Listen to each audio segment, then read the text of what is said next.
محسن حیات بخشم، ورودی 95 دانشکده دندانپزشکی بابل بودم.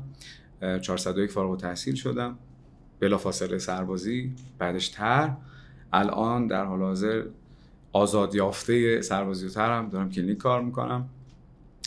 و یه چیز دیگه هم میخواستم بگم، شاید یه عده دکتر اچ پی بشناسن. نه محسن حیات بخش دکتر اچ پی دی دی اس یا دکتر اچ پی دا دی دی اس. آره ولی خب دکتر اچ پی اس کردم یه ذره برندینگ جالب تری داره، تو ذهنم راحت تر میمونه، به خاطر همین اون گذاشته بودم. الان ساری مشغول کار توی کلینیک، کار کلینیکی. چند تا شیفت؟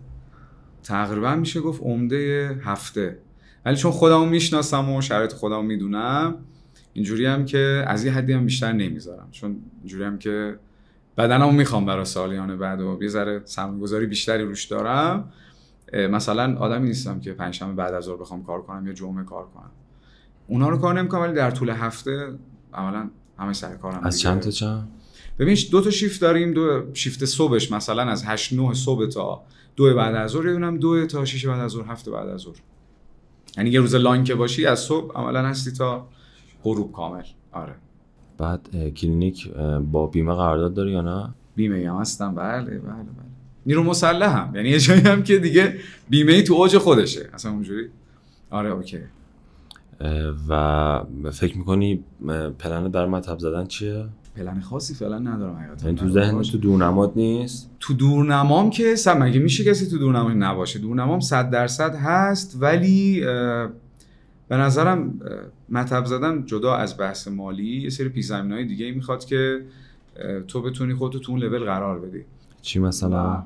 بحث مهارتیشو نمیگم چون صرفا 3 سال نیست که دارم کار میکنم، حتی بیشتره، ولی اینکه تو یک سری آمادگی هایی برای خودت ببینی واسه شرایطی که میخوای ایجاد بکنی، طبیعتاً واسه اون قسط و قرض و قله‌ای که میخوای خودتو بندازی، یا هر چیزی که یه ثباتی داشته باشی که بخوای یه بی ثباتی وارد زندگیت کنی، اونم توی حجم عمده، اونم مخصوصا واسه دندانپزشکای جوانی که تازه مطب میزنن دیگه. خود میدونی قشنگ اون 1-2 سال اول هیچی سر جاش نیست، یعنی هر چقدر تو کار کنی بخوای بدویی بازم شاید اونجوری که بخوای بشه نمیشه هیچ وقت. فکر میکنی که این بی ثباتی که داری میگین بیشتر بحث مالیه یا بحث اون مسئولیت و اون انرژی که مثلا اون مدیریت خود اون مطب از پذیر در واقع استخدام نیرو اینا میشه، یا فقط بحث مالیش الان اون چالشاشه؟ خب یعنی چالش مطب زدنه که تو دستیار چی بیاری، منشی چه جوری بگیری، به چی توجه بکنی.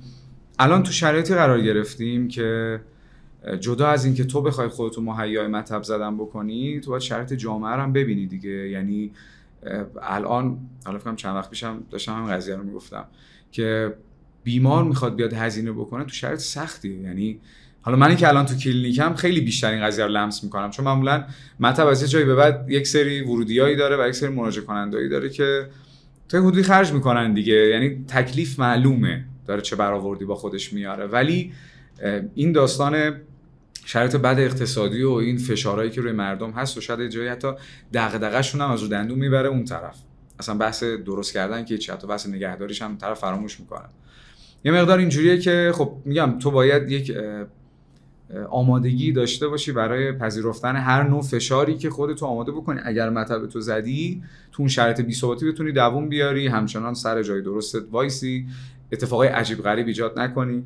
منظورم از اتفاقای عجیب غریب مثل نمیدونم آفر زدنای عجیب غریب و جشنواره فلان برگزار کردن و به نظرم کار درمانی چیز نداره، از این ادا اصولا نداره. یه مقداری زشته فکر می‌کنم برای اینکه شما داری کار درمانی ارائه میدی بعد شبیه مثلا فروختن 4 تا کیف و کفش و لباس باش برخورد می‌کنی و مثلا سعی می‌کنی از اون سبک برای خودت جذب بکنی مراجعه کننده رو. اینکه با مریض رابطه خیلی چیز درست و قشنگه، ولی اینکه 1000 تا پلن بچینی که تو رو خدا فقط بیا، من فکر می‌کنم که هیچ وقت قرار نبوده که مثلا ما پزشک صرفاً احتیاج پیدا بکنیم به اینکه مراجعه کننده بیاد پیش ما برای درمان. یعنی ما درمانگریم در نهایت. به خاطر همینه دارم میگم که من یه مجموعه‌ای رو میبینم که باید در کنارم همیشه جمع بشه.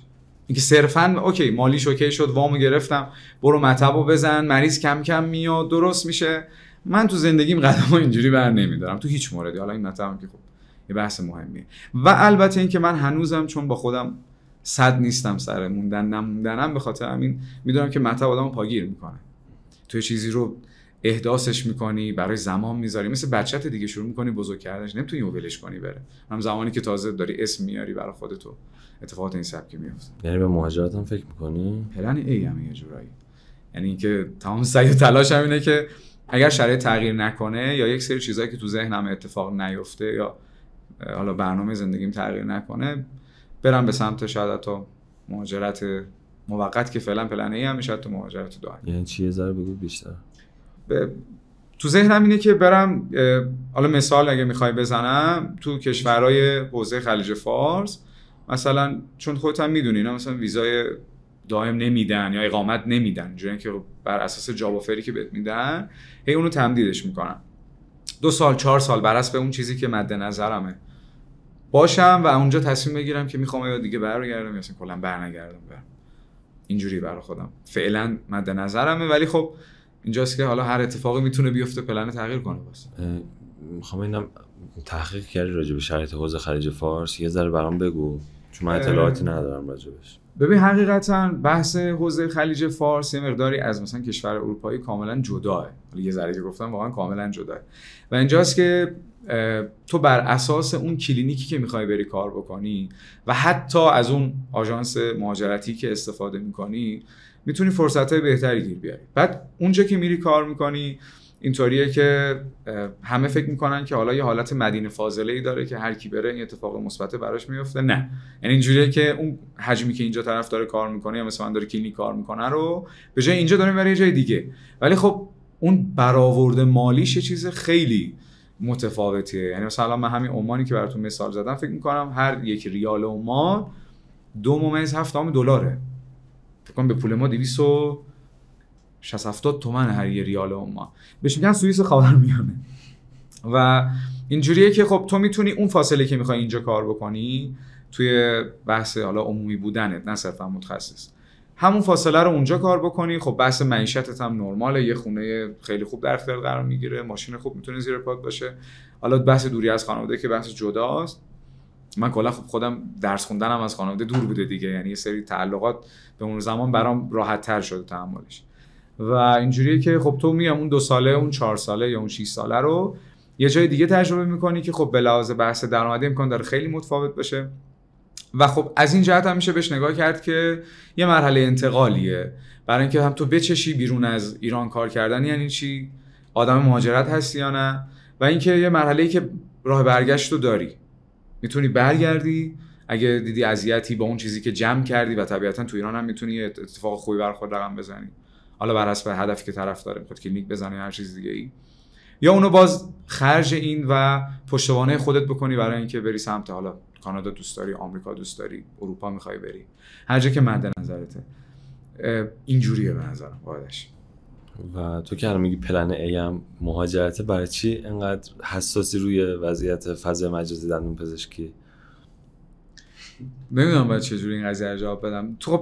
تو لحظه‌ام دارم زندگی میکنم، یعنی اینجوری نیستم که بگم چون دا مثلا قصدم اینه که برم چون میخوام برم هیچ چیز مهم نباشه. نه، الان هستم، یعنی الان که دندون پزشک هستم، الان که دارن بقیه میان پیشم برای درمان، دارن من به عنوان پزشک ایرانی میبینن توی ایران و جایی که دارم کار میکنم. خب چرا باید این کارو بکنم؟ یعنی غیر منطقیه. چرا؟ خب خیلی هستن که میگن آقا ما پلنمون مهاجرته، اصلا مشکلات و نمیدونم دغدغه ها رو اینا رو میذاریم کنار، فول انرژی روی مهاجرت میریم اینجا، هم هر چی شد به ما چه، ما قراره ما پلنمون جای دیگه قرار رقم بخوره. الان هم هستیم تحمل میکنیم، هزینه نمیدیم بابتش و میریم دیگه. تو فرقت با اینا اینه که میگی من الان هستم پس بذار بمونم، حرفم بزنم، هزینه‌ام بدم. که میونه کلام ببخشید که اگر پلنم تغییر کرد و خواستم بمونم باز جایی باشه که بشه موند. یعنی میگم یه وقتی بس صرفا کاری نیستا، یه اتفاقی میفته که تو تصمیم بگیری که بمونی با هر شرایطی که هست. و خب باز اون موقع تازه بخوام شروع کنم معلوم نیست وضعیت چی شده باشه یا نشده باشه. و این داستان مطالبه گری شاید یه جاهایی، انتقاد یه جاهایی، این چیزی که حالا صرفا با من بوده، نه صرفا تو جامعه دندون پزشکی، حالا تو هر جایی که فعالیت کردم از قبلش هم.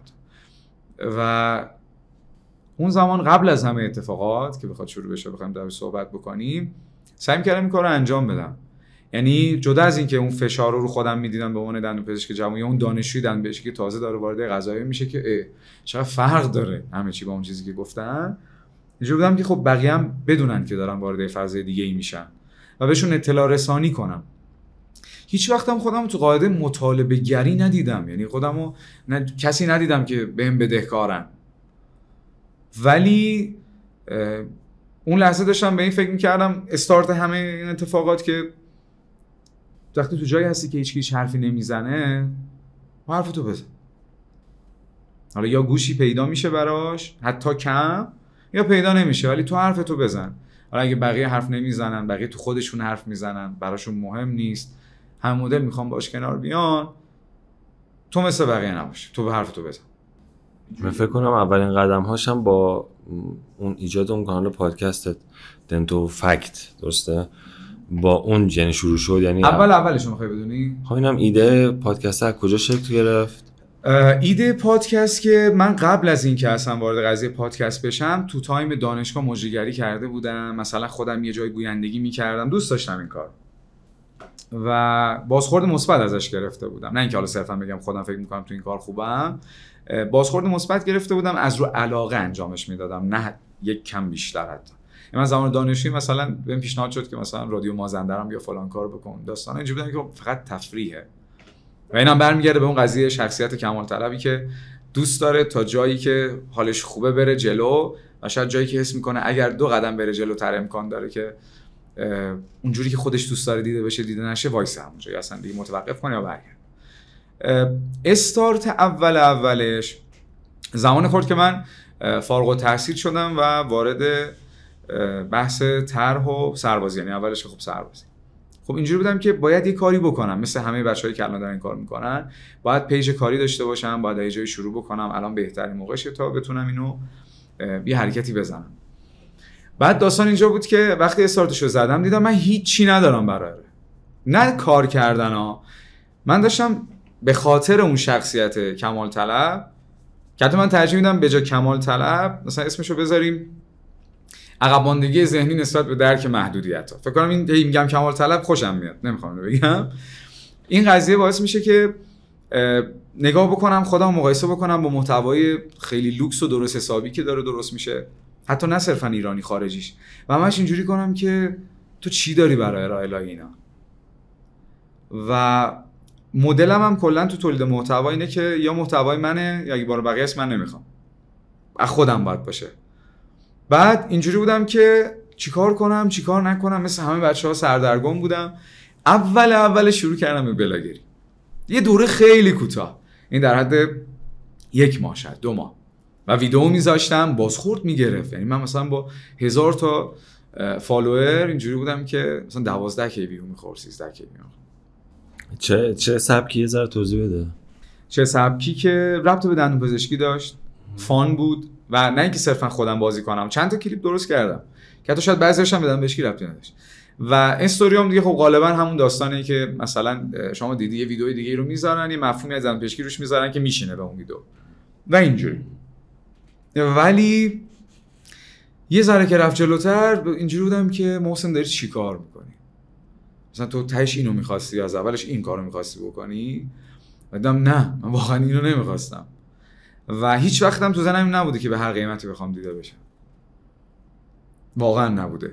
یعنی حالا باز جلوتر بهت میگم چرا. و این قضیه اونجا برام اینجوری شد که نکن، این چه کاری داری با خودت میکنی؟ مثلا چه نمایی داری از خودت نشون میدی؟ اون زمان که با خودم درگیریه رو داشتم، درگیریه رو در قاعده پادکست آوردم که گفتم مثلا هم دوره من، نمیدونم هر کسی که تو این مشکل رو داری، ببین الان من خودم اسم کنم رفتم توی منجلا، نکنش. بعد که اومدم به دغدغه‌ها فکر کنم و بخوام حرفشو بزنم، دیدم دغدغه یکی دوتا نیست. همونا شد عناوین پادکست دنتو فکت. اینکه تبعیض جنسیتی وجود داره، نمیدونم خدمت شما عرض کنم که رو بحث کوریکولوم آموزشی مشکل داره، کنگره مدل برگزاریش مشکل داره و چیزایی که وجود داره، کمال طلبی، عدم اعتماد به نفس، یا عالم اتفاقایی که تاثیر میذاره تو هر شغلی. حالا ما دندونپزشکیم و داریم توی دندونپزشکی حرفشو میزنیم. اینجوری بود که اومدم شروع کردم به گفتن و اوایلش و اینجوری بودم که میخوام انجامش بدم. واقعا اون قسمت اینکه چقدر بازخورد میخوره اولش برام مهم نبود و فکر میکنم البته توی دوره‌ای هم بود که جامعه دنبشکی زیاد داشت پادکست ازش میجوشید و بچه‌ها میرفتن سمتش. یعنی اینجوری انتخاب کرده بودن یا بری سبک بلاگری یا برو پادکست مثلا اینجوری. که شروع شد و شروع کردم به گفتن و تا حدودی بازخورد داشت، میومدن میگفتن و همجوری ادامه پیدا می‌کرد. رفت جلوتر و جلوتر. این انتقادات من یا اون چیزایی که فکر می‌کردم باید بیانشون بکنم صرفاً در قالب یه دونه پادکست نمی‌گنجید. یعنی که بخوام هر چیزو بگیرم پادکست کنم. اینجوری نبودم. من می‌دونم استوری می‌ذاشتم. و اینا از همه تایمی شروع شد که من دیگه محتوایی هر چی داشتم پیج برداشتم. پیجم خالی شد. و یه تایمی حتی پادکستامو می‌ذاشتم. یه گوشه‌ایشو ریلز می‌کردم می‌ذاشتم با 1000 تا مصیبت که اونم اینجوری بودم که خب نه جالب نیست، در نهایت جالب نیست. اونم برداشتم. پادکست رو انجام میدادم و در قالب استوری میومدم میگفتم آقا چه خبره، فلان چیز اشتباهه به نظر من، یه فلان چیز میتونه درست‌تر باشه و همینجوری اومد جلوتر تا رسید به اون تولید محتوایی که گفتم اوکی بذار پست بذاریم. و این نوع دیگه یک تو قبلش میخوای بدونی یه چیزی میخوای بپرسی بپرس. می‌خواستم ببینم ذهنی حدودی آمار داره چند بار شنیده شد حالا مجموعه؟ فکر میکنم نزدیک 200 خورده سابسکرایبر داره توی کست باکس. آره اینقدر که فاچه آبیانو گوش کردم میام دنکست. آره خدمت شما عرض کنم تو کست باکس فکر کنم 200 خورده سابسکرایبر داره. فکر کنم نزدیک 2000 خورده بار شنیده شد. و اینکه راجع به کنگره چه مشکلی وجود داره برگزاری کنگره که گفت مثلا اولین انتقادم که به بحث برگزاری کنگره بود رو خود نوع برگزاری نبود، چون من هنوز خودم تجربه از نزدیک نداشتم. خب الان که داری چیه؟ خب میگم به اون موقع که تو پادکست های دنتو فکت هم هست، من به شرکت توی کنگره برای دانشجوها و یه سری افرادی که هیچ لزومی نداره شرکت بکنن ایراد میگرفتم که شما چرا دارید میرید اونجا. یه ذره اومد جلوتر پادکست دنتو فکت، رسیدم به اون قسمت‌های خدمت شما عرض کنم جزئی ترش رو خود دیتیل برگزاری که آقا همه میفهمیم داستان برمیگره یهو میشه فرش قرمز، یهو میشه سلام احوال، یعنی احوال پرسی شما چطورید، چه خبر و تجدید دیدار و اسپانسرینگ و پول در آوردن و یه سری چیزایی که باز از قاعده علم میتونه خارج باشه. ولی خب دم واقعا وحید آخشتگم، چون واقعا دوستش دارم به شخصه. این کنگره‌ای که برگزار شد فارغ از همه حاشیه‌ای که اتفاق افتاد، یعنی اون تک حاشیه میشه گفت، یعنی من فکر نمی‌کنم حاشیه بزرگی اتفاق افتاده باشه. تمیزترین بود به نظرم، چون من منظم میرم تمیزترین بود و مطالبی که ارائه شد خیلی خوب بود و فرصتی که به جوونا داده شد. یعنی خب من 25 سال خورده‌ای داشتم که رفتم اونجا صحبت کردم. نمیدونم جوان‌ترین سخنران بودم یا نه، اینو من نمیدونم چون ادعاش بکنم زیاده، تو ریلزای بعضی میبینم تو اکسپلور میاد، ولی اینجوریه که خیلی اتفاق درستی بود، چون به نظرم وحید خیلی دغدغه‌منده تو این قضیه و دمش هم گرم. اینکه هم حسش میکنی جوونه و در عین حال مطالبه گر چیزهای دیگه هم هست، خیلی حس خوبی داره که مثل این شخص باشه تو اون بدنه. کنگره کلا اولش بخواید در نظر بگیری ایراد میدیدم، الان زیاد نه. یعنی الان که خودم تو زندگی شخصی خودم و کاری میبینم که مثلا من دوستای همکلاسی خودمو یا چند تا مثلا شخصی که دوستشون دارم باشون ارتباط ندارم در حد یک کنگره میتونم ببینم، یه ذره این چیزا برام کم رنگ تر شده.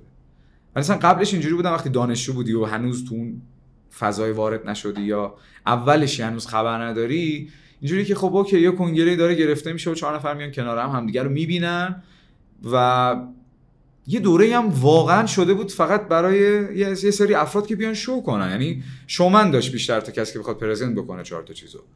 ولی خب میگم الان فکر میکنم رو قاعده درستی، حداقل چیزی که من خودم شرکت کردم حضور داشتم، نه به خاطر این که به من فرصت داده شده صحبت بکنم، از بابت تفاوتش با سالهای قبل فکر میکنم واقعا این قضیه بهتر شده. آشکار بود این قضیه که تفاوت، یعنی به چشم همه اومد که هم توی سخنران‌های تخصصی ولی جدید، متخصصای جوان، اساتید جوان اومدن صحبت کردن و من واقعا تنها نقدی که هنوز به کنگره دارم اینه که چرا هیچ سازوکاری تو کشور ما نیومده توی صنف دندون پزشکی یک ساختمون درست حسابی رو ایجاد بکنه واسه دندون پزشکی که دسترسیش و شکل برگزاریش درست باشه. نمیدونم نمایشگاه ایده که دبی رفتی یا نه؟ نه. یه مجموعه بزرگ، نمایشگاه جدا، سخنرانی‌ها جدا و فقط هم ایونت دندون پزشکی و مثلا امسال ایونت جهانی برگزار کردن توش. حالا ما که خیلی قیاس مع الفارقه دبی بامونه خیلی، ولی میگم چرا ما برای خودمون، ما اصلا دید جهانی اگه بخوایم الان نمیتونیم داشته باشیم، ولی میگم چرا ما برای خودمون نیومدیم تو این همه سال درآمدهای کمی هم به دست نیومده از کنگره ها، چرا ما همچنان باید لنگ ایران مال یا نمیدونم هتل المپیک اینا باشیم؟ یعنی متولی درست چون زیر ساخت نداره. خب بعد هر کسی هم که متولی میشه تو اون بازه، یعنی حالا بعد از انتخابات و اینا میان که کارو انجام بدن، چون زیر ساخته وجود نداره، سعی میکنن از پتانسیل اون لحظه فکر کنم فقط استفاده کنن. یا مثلا پارسال با ایران مال طرف صحبت کرده، برن ببینن پیگیر بشن داستان چطوریه، اگه نبرن با نمایشگاه بین‌المللی صحبت کنن ببینن داستانش چجوریه. هیچ وقت زیر ساخت نیست دیگه. بعد کی بیاد ایجادش کنه؟ یعنی هست، اگه بخوان هست. ببین امیدوارم بکنن. ما گنده تر از تاجرنیا که نداشتیم توی صنف خودمون که خب نماینده مجلس بود، یعنی عناوینش رو شما بنویسید اندازه این میز عنوان داره. باشگاه ما حالش بده، ولی الان باشگاه ما حالش بده. خب در اون موقعی هم که بود، ببین اگه به منظور زیرساخت یک ساله ایجاد نمیشه. زیرساخت یه چیز توسعه پایداره، یعنی یه مفهوم، یعنی اگه اون موقع داشت ما الان اون موقع این ذهنیت داشت ما الان داشتیم دیگه و این هی بهتر میشد. حالا میگم آقا الان بیان یه زمینشو که میتونم بخرم، آقا زمینشو بخرم، مدیریت بعدی بیاد نقشه کشیشو انجام بده، حداقل دندون پزشکی 15 سال دیگه همچنان تو پارکینگ ایران مال گم نشن. خب خیلی حرفت قشنگی، ولی این دقیقاً میتونیم بزنیم بزرگترین مشکل کشور ماه، چون هر کی هر دوره‌ای میاد این کارو نمیکنه یا دلش نمیاد یه چیزی رو درست کنه بده ادامه‌شو که دیگه انجام بده که به نام اون تموم شه و هر ایرادی هم باشه میندازه گردن قبلی‌ها. داره تو همه سطوح اتفاق میفته. ولی به هر حال ببین شاید بشه امید داشت آقا وقتی یه نگرش جدیدی، یه فکر جوونی مثل دکتر آخشته اومده، شاید بتونیم بگیم آقا دل بکن از اون بهره برداری شخصی و بگه باشه من این نصفشو میرم، نصفشو مدیر بعدی بیاد به نام خودش تموم کنه. منطقی ترین کارم همینه. و من واقعیت بزرگترین نقدی که به یعنی صنف خودمون دارم در حال حاضر راجع به برگزاری کنگره همینه، درآمدزاییش هم برای خودش خیلی میتونه بیشتر بشه، بهتر بشه. اگه واقعا یه هابی تو ایران، تو تهران یا تو هر شهر دیگه داشته باشه، واقعا خیلی فرصت‌های مناسبی برای هم سخنرانی هم نمایشگاه ایجاد میشه. راجع به فضای مجازی در صحبت بکنیم. ببین نمیخوایم وارد فضای احساسی بشیم و به هر حال من میدونم تو پیجتو بستن. حالا تویی که داری میگی آقا من آدم دغدغه‌مندی بودم، آدم بودم که میخواستم یه کاری انجام بدم و آدمی هم هستم که اون ایدئالگرایی برام مهمه. حالا الان دارم مواجه میشم با محتواهای زرد، غیر علمی و بعضا با تم جنسی همکارامون که خوشایندم نیست واقعا دیگه، چه برای ما که همکارشیم، چه برای شاید آدمی که از بیرون میبینه. شاید لبخندی بزنه با اون، ولی نمیدونم میتونه اعتماد کنه خودشو به اون بسپره برای درمان یا نه. به علاوه این که اساساً مفهوم ویو خوردن با شلوغ شدن مطب یکسان هست همیشه یا نه. این دوتا رو من میخوام راجع بهش صحبت بکنی و بگی چه اتفاقی افتاد که اون ویدیوها رو گذاشتی، چه مسیری طی شد، آزار و اذیت یه ذره اینا رو بهم بگو. الان مخاطبی که داره میبینه الان توقعش اینه که من میگم دقیقاً همینطوره و اینجوریه که صرفاً ویو گرفتن به معنی آوردن مریض و این داستان نیست. یه قضیه وجود داره که ما هممون میدونیم واقعیتو، خب ولی تصمیم میگیریم اشتباه کنیم. حالا شاید از نظر من اشتباه باشه، از نظر اون آدم اشتباه نباشه، دوست داره این کارو بکنه. یعنی این واقعا به نظرم یه میل شخصیه و هیچ ربطی به پیروی کردن از قاعده اصول نداره. چون من و تو قشنگ میدونیم قضیه چه و حتی کسی هم که داره این پادکست رو میبینه الان میتونه پیش بینی کنه من قراره چی جواب بدم. ولی خب میگم اون تصمیمه یه چیز دیگه ای میشه، اتفاق دیگه ای میفته، طرف یه مدل دیگه برخورد میکنه. این که من تصمیم گرفتم اون سبک از ویدیوها رو ایجاد بکنم یه دلیلش این بود که می‌خواستم محتوا بذارم و اولا خالی نباشه پیجم. همش میگن تو چرا خود محتوایی نداری. چون من یه دوره کمی که یعنی قبل‌ترش به بقیه این ایرادو میگرفتم که این چیه ساختی، به خنده دارترین حالت ممکن جوابمو میداد. اگه میتونستی تو هم میساختی. خب دیگه یه لباس در آوردن و 4 تا کار کردن فکر نمی‌کنم جز یه دونه گوشی چیز دیگه‌ای بخواد که تو بخوای سرش شاف کنی. و برای اینکه بتونم هم محتوایی باشه و هم این انتقادا رو بیارم در این قالب، ایده اصلیش از ویدیوهای که خیلی ترند شده بود اون تایم تو اکسپلور، علی منصوریان کور، من از اون گرفتم. علی منصوریان چند تا ویدیو خیلی بانمک داشت که اینا آورده بودن کنار هم، حتی موزیک پس زمینش هم اون بود، کات خوردناش هم اونجوری بود و نوشته بود مثلا علی منصوریان کور، ذات علی منصوریان. به این معنی نبود که طرف آدم بدیه، اون چیزای عجیب و غریبی که از این وجود داره چسبیده بود بهم. گفتم میام چیزای عجیب و غریبی که به نظرم میرسه، نه لزوماً بد نه لزوماً سخیف، در کنار هم قرار بدم و بذارم بقیه خودشون از بیرون ببینن و قضاوت کنن، خودشون نسبت به من، نه خودشون نسبت به من. فقط چیزایی که دیدم. اولین ویدیویی که درست کردم ویدیوهاشو خودم جمع‌آوری کردم. ویدیوی بعدی که داشتم میذاشتم همه رو برام میفرستادن همکارا. یعنی اصلا من نیاز نبود برم تو اکسپلور. مثلا میگن دکتر اینو ببین، اینو دیدی، اون فلان. اصلا من وقتی براش نمیذاشتم. اون تمپلیتش هم آماده داشتم، فقط جایگذاری میکردم میشد ویدیو بعدی. بعد مثلا میگفتن میره زمان میذاره میگرده کی فلانه. من 90% افرادی که میآوردم تو ویدیو رو نمیشناختم که حتی بخوام پدرکشتگی باشون داشته باشم که بخوام کسی رو خراب کنم. اصلا چی به من میرسید؟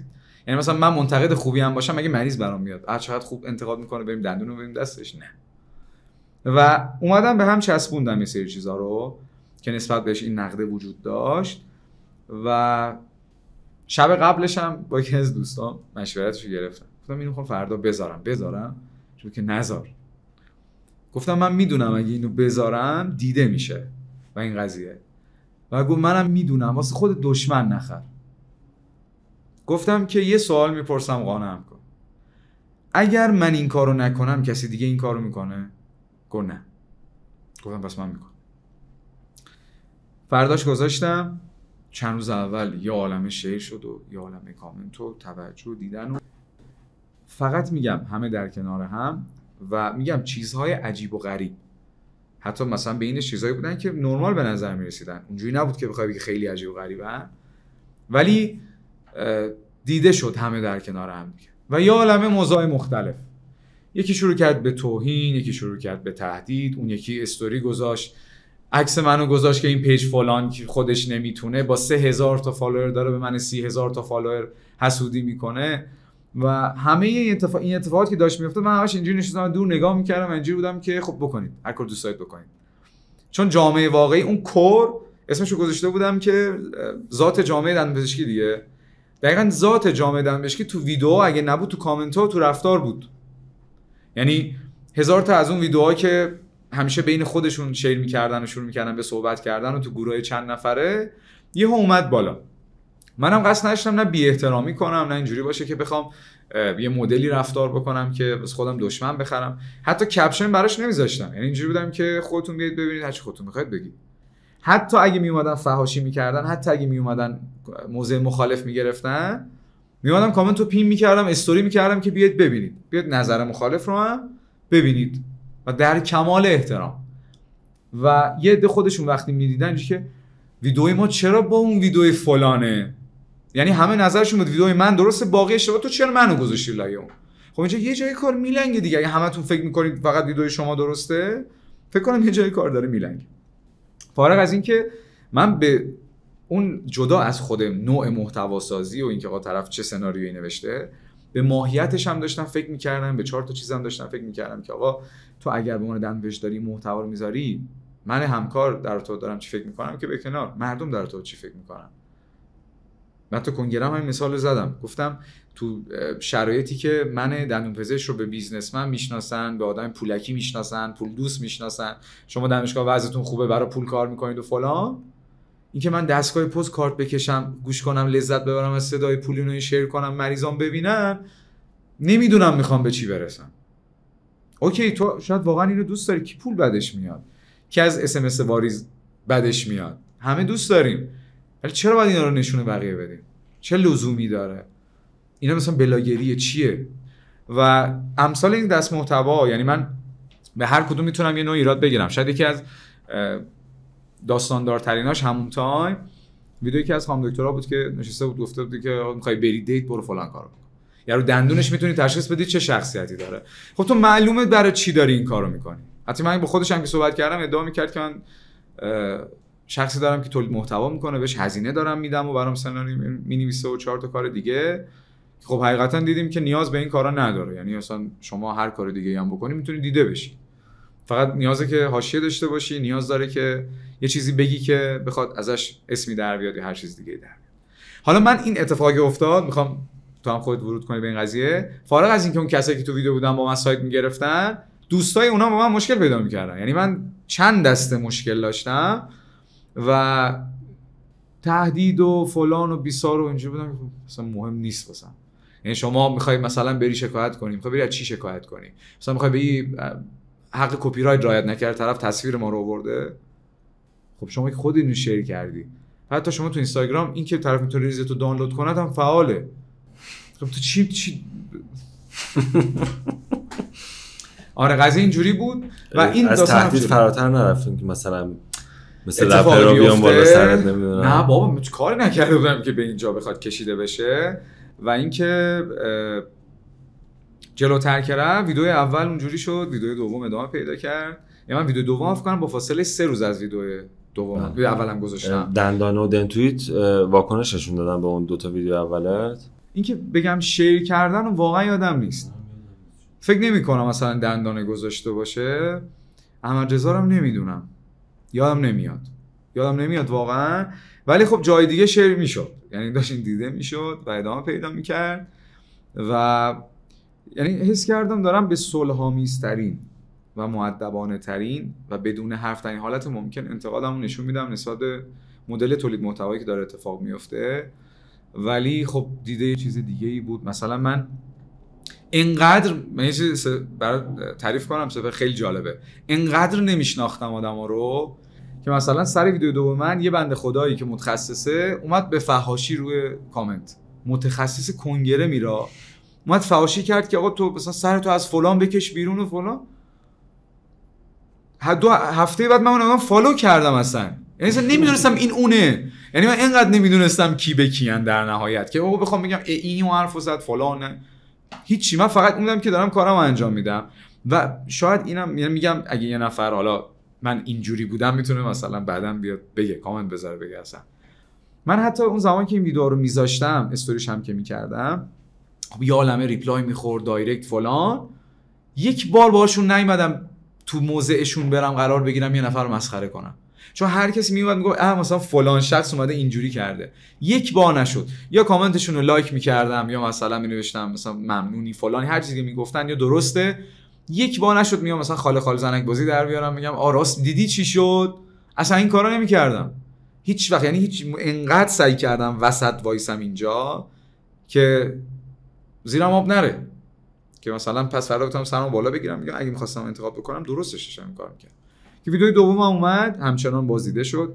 بعد جامعه له میزد که ویدیو بعدی مثلا دوستای خودم میگفتن که چرا فلان شخص نیست، یا مثلا خود مریم حسینی میگفتش که همه چون که منم یه دونه بیار اینجوری میگه. بعد اینجوری که ویدیو سومی که گذاشتم زیر 2 روز از طریق یه شخصی که داخل اون ویدیو بود، همسرش که خب تو جامعه پزشکی هم نیست، فکر می‌کنم بیشتر به بدنه دولت وصله، و اینجوری بود که پیجام پرید.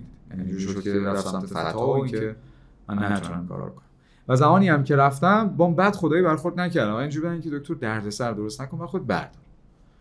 منم اونجا هیچ اصراری بر ادامهش نداشتم به 2 دلیل. یک، اینکه واقعا فقط داشتم دشمن برای خودم میتراشیدم، چون انتقاد کردن از جامعه‌ای که ظرفیت انتقادش صفره فقط دشمن برات درست میکنم. تکرار میکنم، ظرفیت انتقاد پذیری جامعه پزشکی صفره، 1 نیست، صفره. و جدای از اون، همین که نگاه اومد سمت تولید محتوا، یعنی یه لحظه اینجوری شدن همه که چی دارن درست میکنن، اون چیه داره فلان کار میکنه، هالک میشه سر مریض فلان. نگاه اومد فکر کردم من کارمو کردم. من قرار نبود لیدر شم، من قرار نبود کاری بخوام انجام بدم که بگم هنوز به اون موضع نرسیدم. من می‌خواستم نگاهو بیارم سمت این قضیه و آوردم. یعنی حداقل از سطح دغدغه‌مندی بچه‌های جوونی که الان بهم پیام میدن اینو میفهمم که تغییری ایجاد شده یا یه دغدغه‌ای ایجاد شده نسبت به این قضیه. و اینجوری بودم که اوکی پس من وای میستم. نمیخواستم کسی رو مسخره کنم، نه از مسخره کردن کسی ویو بگیرم، نه اینکه من حتی قبل اینکه این محتوا رو شروع کنم آدرس جایی که کار میکردم، شماره که گذاشته بودم مریض با ارتباط بگیره از دایرکت، همه رو برداشتم که 1% فکر نکنم من دارم سر مریض گرفتن حتی این کارو میکنم. الان هم هیچ راه ارتباطی نداره کسی با من، فقط اون مریضایی که دارن میان و حالا دوستاشون رو معرفی میکنم، میان براشون کار میکنم و همینجوری دارم میبرم جلو. رسید به اینجا و داستان فتای مدت و ولی خب بابت اینکه میگم حالا بنده خدا یا آشنایی هم ما داشتیم یه مقدار وسادت کرد، زودتر دست من اومد. یعنی مثلا اینجوری نبود که محتوای مجرمانه‌ای باشه که طرف بیاد کارو بکنه، ولی خب روتین و اتفاقی که معمولا با پیجا میفته اتفاق افتاد. این قضیه ویدئویی که من درست کردم و ویدئوهایی که درست کردم که به اونجا کشیده شد، این که میگی تولید محتوا قاعدش چجوریه به نظرت؟ یعنی باید درست پیش بره و اینکه اصلا اگه اونجوری باشه مریض رو همزمان با خودش میاره یا نه.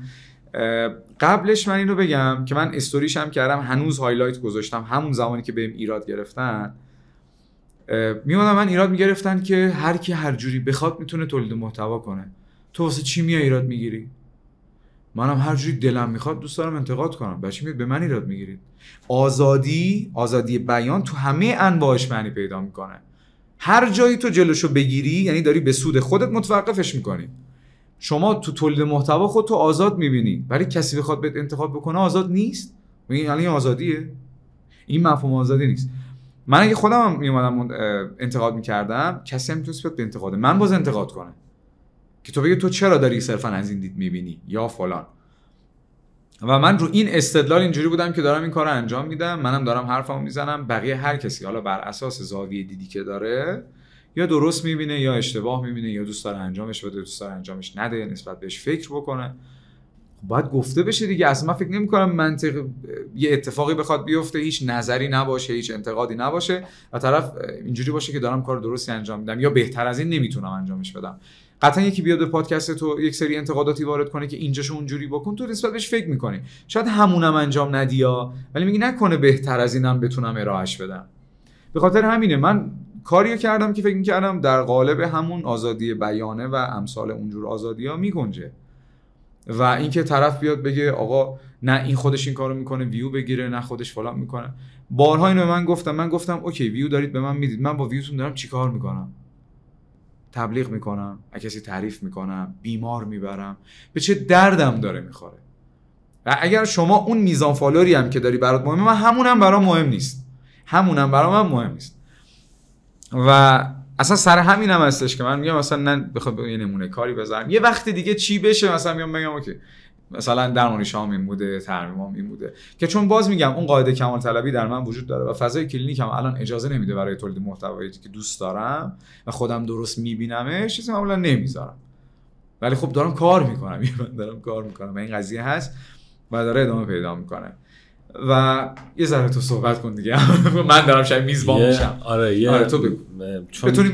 چون خواستم واضح از زبون خودت فکر کنم برای اولین بار، حالا تو پادکستت با مریم یه اشاره کردی، ولی خواستم سیر اون اتفاقات رو تقریبا از اول تا به اونجایی که حالا منجر به مشکلات پیجت شد و اینا بشنویم و بریم یه استراحت بکنیم و مجدد برگردیم.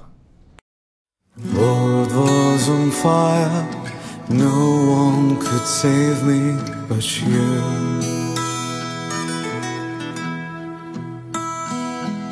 A strange what desire will make foolish people do.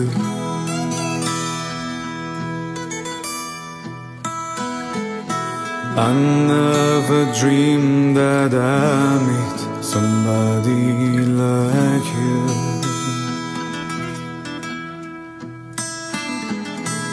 I never dreamed that I'd lose somebody like you.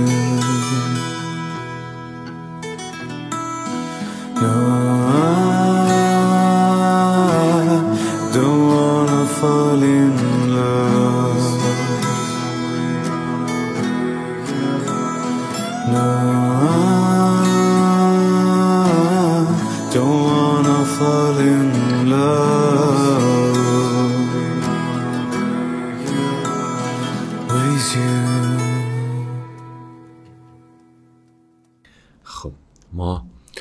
برگشتیم بعد از یه استراحت کوتاه. من خودم یه دغدغه راجع به کلا همین مسائلی که پیش اومد تو فضای مجازی دارم، به اون اصل آزادی بیانی هم که میگه اعتقاد دارم و یکی از دلایلی که میارم همسنای خودم رو باشون صحبت میکنم راجع به این مسائل اینه که بدونم اونا چی فکر میکنن و از نظر خودم هم پیج دندون پزشکی، پیج کسی که با ما دندون پزشک داره کار میکنه، چیزی جز محتوای درمانی نباید باشه.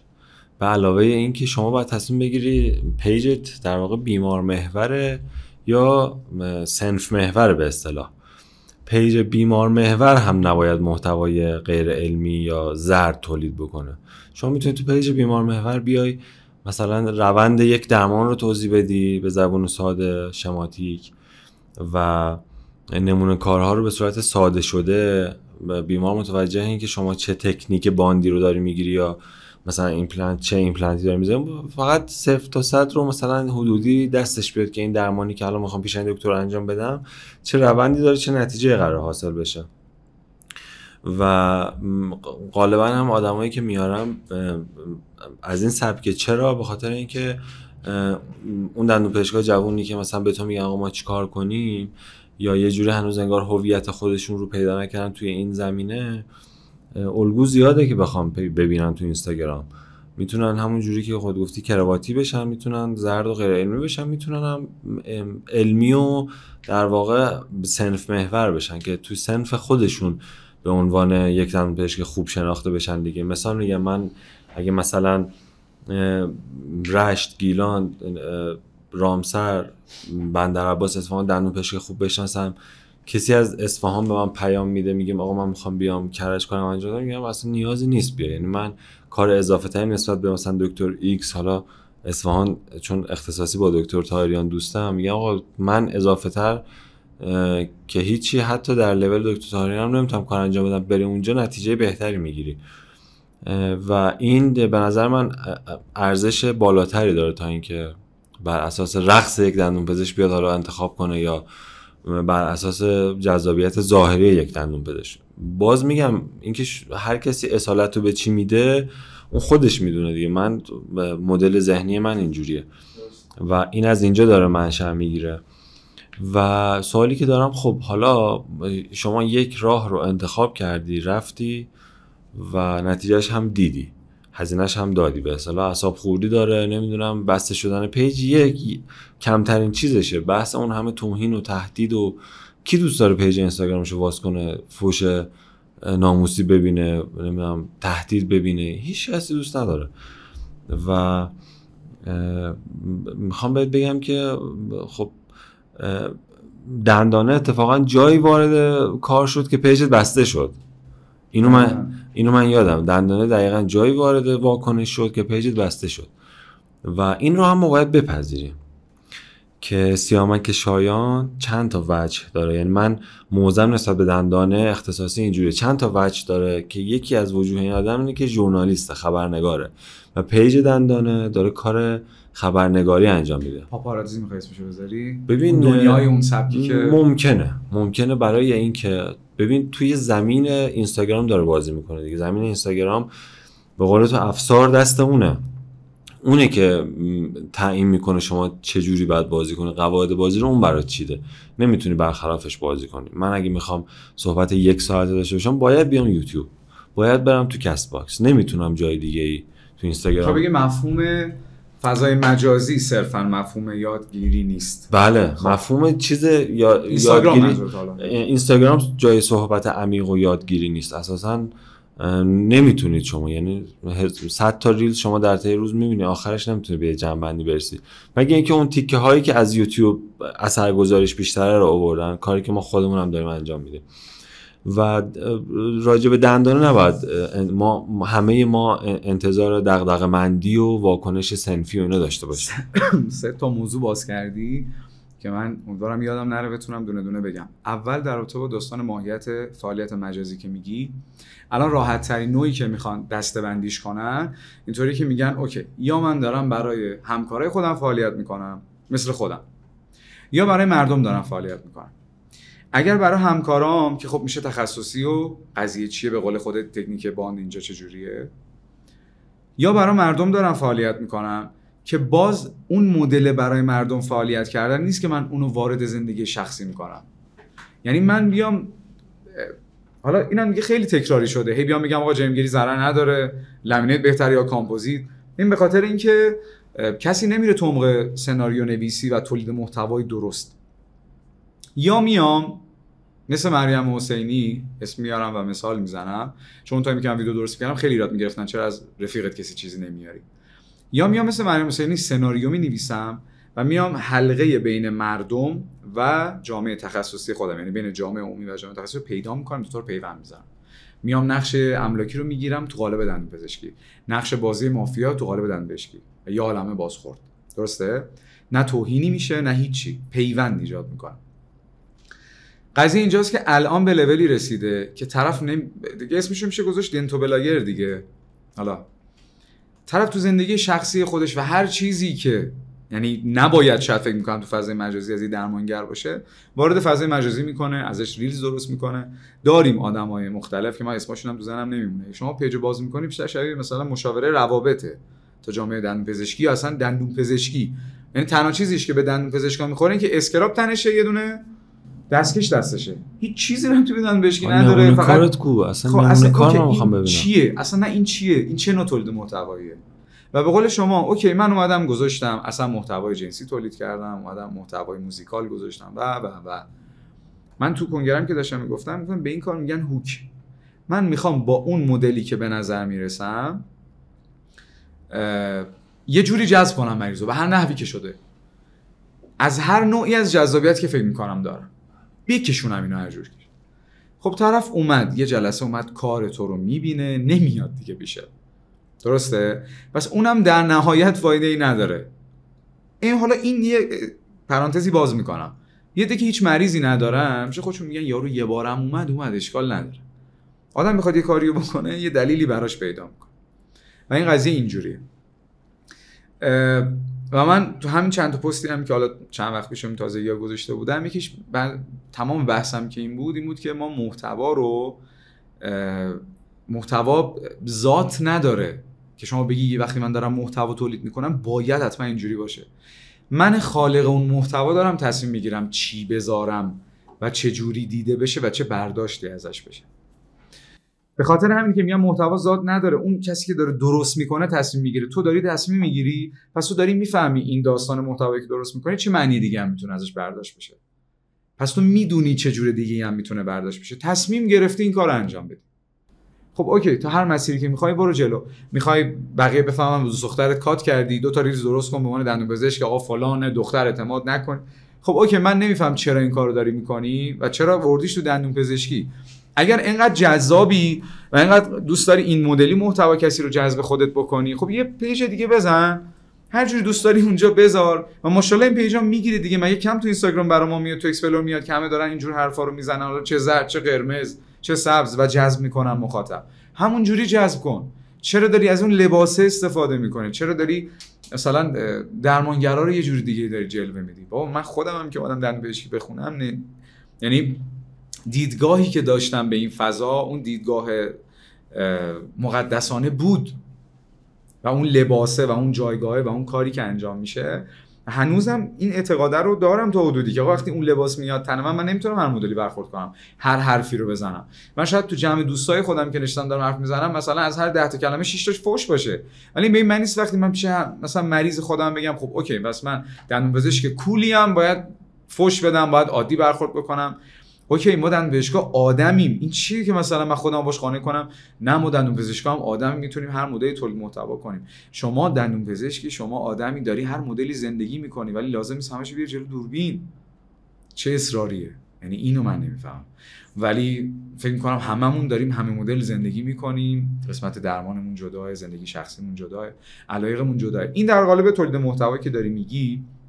یه چیز دیگه هم خواستم بگم الان یادم نمیاد، در جلوتر یادم اومد میگم.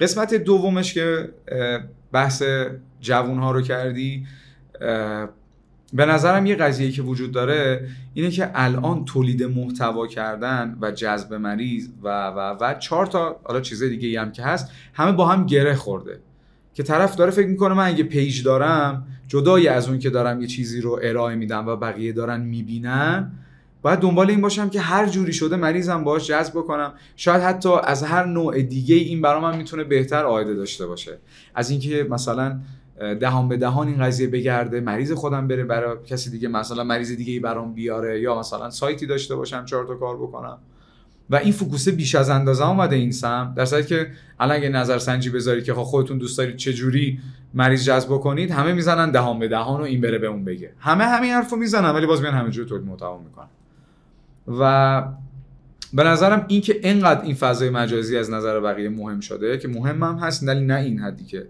الان به این لول رسیده باعث شده که طرف هر نوعی تولید محتوا بکنه و حتی قبلی که فکر بکنه چه جوری داره تولید محتوا میکنه تولید محتوا کنه و بعد بفهمه داره چیکار میکنه. میگم مثلا چیزی که خودم مثال زدم برای خودم به وجود اومد ولی از اینجوری شدم که چیکار داری میکنی. منو شخصی هم میشناسم که با ویدیوی فان و 4 تا چیز دیگه اون سبکی مثلا اول ویدیو درست کرده و ویدیوهای عجیب غریب بدا و الان مثلا شما پیجشو ببینی خیلی موجه و فقط نمونه کارو انگار یه بازی دوست داری یه سری این کارا رو بکنی. نمیدونم شاید اصلا گیلتی پلژرت میشه دوست داری تجربهش بکنی و ببینی اون نگاه چجوریه که من نظرم جوونی که الان داره فکر میکنه به این قضايا میتونه این کارو نکنه یعنی حداقل بازخوردار رو ببینه و اینکه برام میصرفه این کاری بکنه یا نه. و مورد آخر در تو دندانه کسی از بیرون ببینه فکر کنه من مشکل دارم مثلا طرف ارث پدرم خورده یا واقعا اینجوری نیست. قضیه اینجاست که من زمانی که پیجم بسته شد بازخورد اینکه چه اتفاقی داره میفته رو دوستان میگرفتم. من ناراحتی و اتفاقی که اولین در برخوردم سر این قضیه با دندانه پیش اومد و حتی عذرخواهی هم نشد یعنی در جواب اینجوری بود که اتفاقا ما پشت شما در اومدیم. من میگم کسی که کار رسانه کرده به قول خودت تو کار خبرنگاری تیتر زدن اصول محتوای دیگه یاد میگیری تجربه جمع میکنی.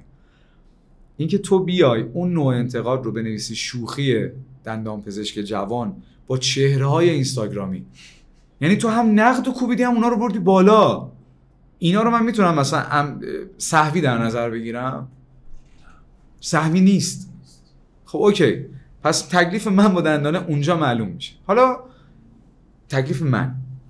تکلیف جامعه دندانپزشکی میره جلوتر معلوم میشه با نوع تولید محتوایی که میکنه و نمیدونم که حالا از قبلش هم اینا رو میپرسه یا نه و این داستان رو واقعا نمیدونم ولی اینکه هر ویدئویی یه مقدار جنبه حاشیه داره میتونه دیده بشه سریعا بردارم همونو بذارم و مثلا ویدیو خودش 3000 تا ویو داره من میذارم 300 کی ویو میخوره 10,000 تا دندونپزشک میان چی شده فلانو بعد ما خودمون دندونپزشکا رو میشناسیم دیگه یعنی اون ویدیو رو میاد میذاره همه میگن وای دندونپزشکی داره کجا میره فلانو چیزایی که مشخصه نه هیچ تغییری ایجاد میکنه نه واقعا دغدغه مندانه صرفا منم دندانپزشکم منم حال نکردم با این ویدیو سلام. این چیه این قضیه و این دقیقاً به قول تو سوار شدن رو الگوریتم اینستاگرامه و چرا اینو نمیپذیرم چون داره ازش کسب درآمد میکنه. چه درآمدی داره کسب؟ تبلیغ میگیره دندانه تبلیغ میذاره پول میگیره بابت تبلیغ. حالا فکر نمیکنم برای اون گواهی‌های تحریم و اینایی که میذاره اعلام میذاره اونا رو فکر نمی‌کنم پول بگیره یعنی من خانواده متوفی باشم پولو نمیدم حتی بخواد اونجا اعلام شه ولی در کل دارم به عنوان کسی که داره کسب درآمد میکنه مثلا خیلی باید هوشمندانه‌تر و خیلی درسته و به نظرم ببین من خودم رسانه نمیدونم من به عنوان یه پیج شخصی فعالیت میکنم و حرف میزنم. ببین الان تو مثلا پادکستت میشه رسانه دن توییت میشه رسانه دندانه حالا متاسفانه خوشبختانه میشه رسانه و وقتی که رسانه دست آدمه رسانه یک رسالتی هم داره فارغ از این که آره پاپاراتزی بازی و جذب مخاطب و نگاه جمع کردن و توجه جلب کردن و آره اینا همه درسته ولی رسالته به کجا میره خیلی مهمه و وقتی میگم من دندانپزشک تازه فارغ التحصیل شده که نه تازه از تر و سربازی رها شده و با سن کم این چیزها رو میتونم از بیرون درک کنم یعنی از اون کسی که پیشکسوت ما حساب میشه و قدیمی تره و شاید حتی یه جاهای مسئولیت پذیرتر هم باید باشه نسبت به جامعه دندانپزشکی، خیلی توقع بالاتری دارم که حالا این نظر شخصی من، دندانه هیچ کدوم از اینا رو توقع نمیتونه برآورده بکنه. همینو من میخواستم بگم. ببین در عین حال ما اگر داریم نقدی، خب دندان پشت سیامک شایان دیگه، یعنی من به شخصه دارم اینجوری میبینم که اون کاراکتر ژورنالیستشه پشت کانال دندانه، در عین حال یه کاراکتر دندون پزشک داره که به قول تو پیشکسوت‌ها رو داره میاره توی پادکست بیستوری میاره صحبت میکنه، یا یه کاراکتر کولتر داره میاره تو پادکست تریپاد اونجا. ببین این دوتا خروجای خیلی مفیده سیامک شایانن. به نظر من اصلا این دوتا underrated شدن، یعنی توجهی نمیگیرم. خودم گوش میکردم اونا قبلا. بیستوریو نمیدونم بیستوری هم اصلا اون دوره که من دنتو فک داشتم میذاشتم یه استوری برام گذاشت حمایت کرد که اصلا این دندانپزشک جدیده که داره کار پادکست انجام میده، اصلا برید گوش بکنید، کاراش خیلی باحاله. ولی من در نهایت با احترام به حرف تو هیچ وقت به نظرم مقصد وسیله رو توجیه نمی‌کنم. من هیچ وقت با این کنار نمیام که من بگم، یعنی هدف میگن دیگه، هدف وسیله رو توجیه نمی‌کنه، این که من به خاطر اون هدفی که دارم هر کاری کنم و به هر مسیری، من هیچ وقت با این کنار نمیام. ولی خب به هر حال دیدگاه تو اینه، ولی کسی به مکتب ماکیاولی واضحا گفته هدف وسیله رو توجیه میکنه و توی اون کتاب شهریارش کامل اینو توضیح داده. و ببین به هر حال میگم مدل فکری اونه دیگه. خب ما باید بدونیم، یعنی داریم اگه یه حرفی رو توی مثلا تریپاد داریم میشنویم، ببین مثلا من با صندلی داغ گذاشتنش زاویه دارم دیگه، میاری میشونی طرفو، مثلا همین داوودیانه، مثلا اون خواجه عقل‌الدین حمیدرضا عارفی رو میاری میشونی نیم ساعت سوالای رفت و برگشتی پینگ پونگی به اصطلاحی و خب حاشیه دیگه. در نهایت تو راجع به اون آدم الان وسیله رو توجیه میکنه دیگه، اونم وسیله است، یه نوعی میگم وسیله است، ولی من اون تولید محتوا رو من مورد علاقه. آره من محتوایی که مثلا میاد به عنوان مثلا دکتر کت خدازاده، به عنوان کسی که یکی از بزرگان صنفی ماه میشینه آقا 2 ساعت 1 ساعت و 40 دقیقه صحبت میکنه، بعد ما عمیق‌تر میتونیم بفهمیم تو صنفمون چه خبره. ولی به هر حال این مسائلیه که واقعیات جامعه ما دیگه و چون به تدریج هم داره با سرعت زیادی وارد میشه، یعنی هر سال با شدت بیشتری داره اضافه میشه، اونایی که به قولی شاید دست بالاتر دارن یا حرفشون بیشتر شنیده میشه واکنش نشون نمیدن. من میخوام ببینم راجع به کوریکولوم آموزشی دانشگاه‌ها با مهمونای قبلی صحبت کردیم، مثلا با دکتر پیامی صحبت کردیم، نظرشون بود که قدیمیه و دموده است به اصطلاح و نسبت به علم روز خیلی عقبه و دانشجویی که خروجی حالا سیستم دانشگاهی ما هست، من اسم دانشگاه خاصی نمیارم، کوریکولوم از بالا اعمال میشه به همه دانشگاه‌ها و اون دانشجو تازه باید بره شروع کنه دوره رفتن تا بتونه نیازهای یک دندانپزشک عمومی بودن رو برآورده بکنه توی مطب خودش و توی کلینیک، اگر نخواد آزمون و خطا بکنه. نظر تو چیه راجع به کوریکولوم آموزشی؟ کوریکولوم باز اون قضیه‌ای بود که گفتم جواب از خود سوال مشخصه. تو کل دانشکدهایی که الان دندانپزشکی داریم تو کشور، اگر بخوای اونایی که خیلی بهتر دارن کاریاد بچه‌ها میدن رو انتخاب بکنی و متوجه قضیه و چارچوبش بشی، می‌بینی اونایی هستن که دقیقاً نسبت به کوریکولوم خیلی منعطفانه تر برخورد کردن. مثلا اگه تو کوریکولوم کار با روتاری نیست، اونا می‌بینی خود استاد آورده برای بچه‌ها و شروع کرده به کار کردن، براشون یه دونه مثلا دمو گذاشته یا تایم داده بچه‌ها باز جدایه و بس حال خود دانشگاه بیان کار بکنن. همین که شما یه کوریکولومی تعریف می‌کنی که اونهایی که منعطف‌ترن و خارج از اون چارچوب دارن عمل میکنن مورد پذیرفت، یعنی پذیرفته‌تر میشن و مورد قبول‌ترن، یعنی این کوریکولوم ایراد داره. مثلا نه اینکه من بگم یا مثلا شخص دیگه بخواد بگه، ما هممون وقتی دانشجو بودیم، زمانی که وارد بازار کار شدیم، میدونیم چقدر ایراد، یعنی چقدر ندارم داریم، چیزایی که باید داشته باشیم و لازم نداریم. یه قسمتش میشه حالا مثلا مهارت‌های دستت و چیزایی که کلینیکال باید یاد میگرفتی. حتی یک سری چیزهایی که پیش‌فرض اونها به صورت تئوریکال هم تو باید میدونستی، یا حتی بعضی قضایی که ربط به منیج کردنه، ربط به ارجاع دادنه، خیلی چیزا تعریف نشده است، خیلی چیزا کتابیه که انقدر این قضیه عادی شده حس میکنم برام این همه ساله که دیگه الان بچه‌ها اینجوریان که ما تو دانشجوییم که یاد نمیگیریم، تموم که شد باید بریم یاد بگیریم. در صورتی که طرف هر چیزی قراره یاد بگیره باید طبیعتاً تو دانشکده یاد بگیره، اونجا داره اعتبارش رو جمع میکنه. ولی خب نمیشه از اینم گذشت که خب اون قاعده دوره برگزار کردن و اون جنبه بیزنسش و اون گردش مالی که داره اتفاق میفته چیزی که نمیشه دستبرد توش و بگی نباید باشه. ولی اینکه تو هیچ هم یاد ندی، اونم من مثلا تو این وضعیت جامعه که الان فکر میکنم تقاضای درمانی زیبایی حتی از درمانی، خود اقدام درمانی بیشتره. که طرف هیچ چی ندونه فقط صرفا بیاد اشتباهه. و فارغ از این که ما خیلی مشکل داریم دیگه، یعنی میگم مثلا اون جنبه جمع کردن مریض تو دانشکده، این که هر شخصی بتونه کامل چند تا مریض ببینه برای درمانی که میخواد یاد بگیره، همه چی بتونه، اینا همه با هم مشکل داره. و معمولا هم مریضایی که مراجعه میکنن به دانشکده‌ها تو پایین‌ترین لول ممکنن از بحث چیزی که میتونن هزینه کنن و شما هیچ وقت درمانای بالاتر رو نمیتونی برای این انجام بدی. یعنی یا خودت اولا مهارتشو نداری به یاد ندادن، یا اصلا کاستن بنفیت برای دانشکده نیست. یعنی همینجوری خودشون با دیفالت مشکل بودجه و چیزی که باید بگیرن و به دانشجو بدن و ظرفیتی که اضافه شده، یه حجم زیادی دانشجو اومده، طرف کلاس نمیتونه نرمال برگزار کنه، همه این چیزا هست. کوریکولوم مشکل داره که کوریکولوم کمبود داره، کوریکولوم باید چیزا بهش اضافه شه.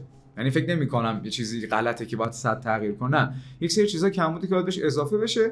و اون دیدی که باهاش ما رو قانع می‌کردن که اوکی شما اگه روتاری یاد نمیگیری با دستی داری یاد میگیری به خاطر اینه که مثلا اگه فلان شرایط روتاری رو نداشتی، روتاری وجود نداشت، کانال کرو 180 160 درجه داشت.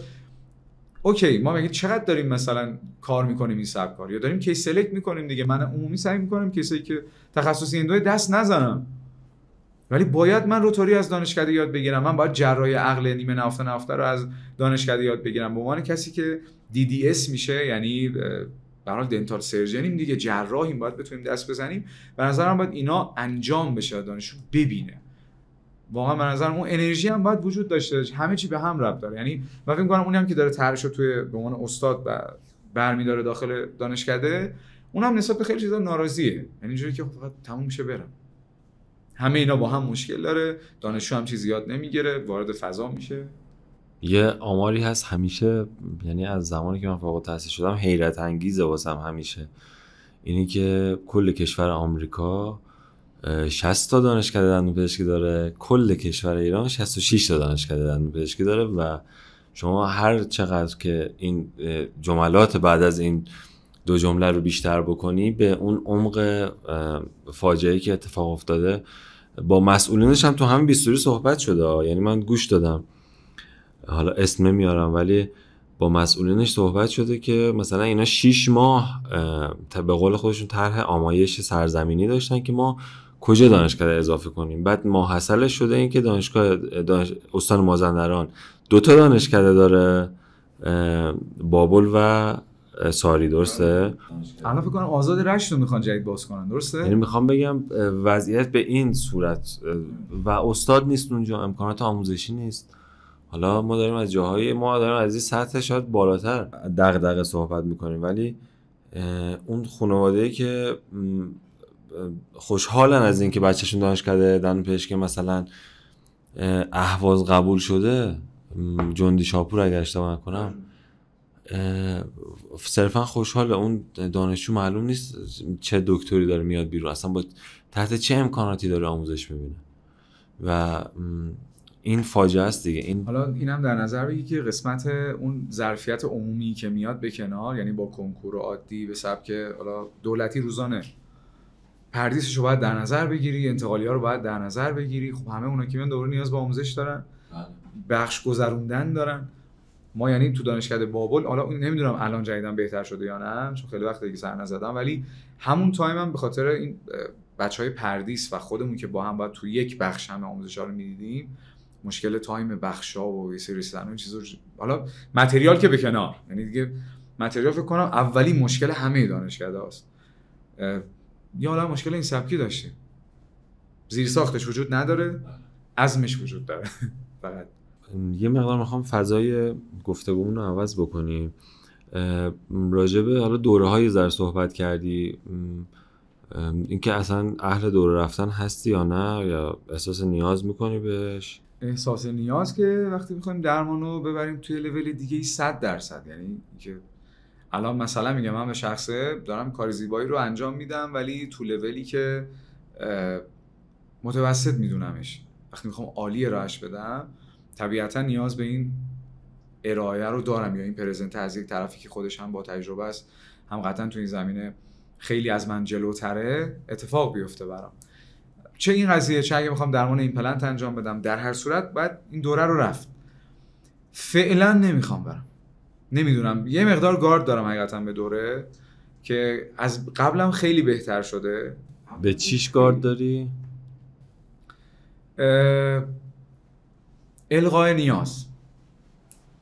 خب نیازی که خودت داری که. همین، من الان دارم نیاز رو پیدا میکنم و گاردم هم داره نسبت بهش میشکنه، ولی انقدر الغای نیاز الان تو سطوح آکادمیا رفته بالا که دانشجوها رو دارم میکشونن سر دوره.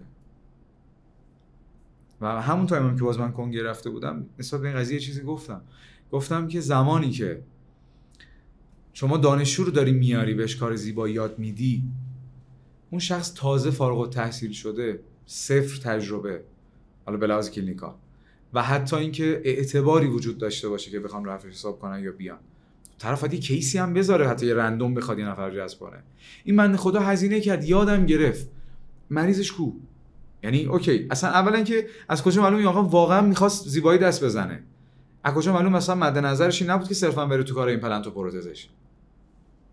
شما یه فضایی ایجاد میکنی، ای دانشجو داری میای توی بازار کار، نکنه ایمپلنت بلد نباشی، یا نکنه کار زیبایی نتونی انجام بدی، یا نکنه فلان چیز اندو رو بلد نباشی، یعنی نه تنها یادت نمیدم تو دانشکده، بترس از این که نکنه بیای تو بازار اون چیزا رو تو بهترین لولم بلد نباشی. و این به نظرم نوع درست جذب نیست و نسبت این قضیه خیلی گارد داشتم. هنوزم یه سری آکادمیا دارن کار میکنن، اسم نمیبرم، که واقعا دانشجو داره میاره سر کلاس زیبایی. آخه دانشجو اگه اون لحظه یاد گرفت، کتاب نیست که مثلا کلاس کنکور فیزیک نیومده این جزوه رو نگه داره بعداً بره بخونه یاد بگیره، که هنزان با تو تمرین میکنه، باید بتونه سریع بره رو مریض این تجربیات رو انتقال بده یاد بگیره. خب دانشجو که اصلا نباید کار کنه، دانشجو غیر مجازه بره کار کنه، پروانه مطب نداره، حق نداره مریض دست بزنه، اون تو این برچی داره میاد یاد میگیره.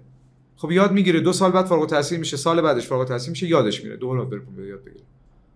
ایراد داره این قضیه، هم ایراد داره، ولی انقدر تو این قضیه بیزنس غرق شدن بقیه که براشون مهم نیست، بیاد پولو بده مهم نیست. من هر زمانی که واقعا اون نیاز رو پیدا کنم ولی آدم مناسبش هست، انقدر به نظرم دندونپزشکای خوب داریم تو این قضیه، تو دنیا به نظرم، حتی نه صرفا ایران، تو این قضیه داریم که هر زمانی که نیاز عمده‌اش رو ببینم 100% منم میرم میبینم. حالا باز ترجیح اینه که نزدیکتر و شاید مثلا تو مطب اون شخصیت بگیرم تا اینکه بخوام برم دوره. هنوز میگم چون گارده رو دارم میگم ولی شاید خیلی چیزاش منطقی نباشه، ولی به صورت کلی منظورم اینه. من به یه جاهایی با حرفت یه ذره مخالفم، به خاطر اینکه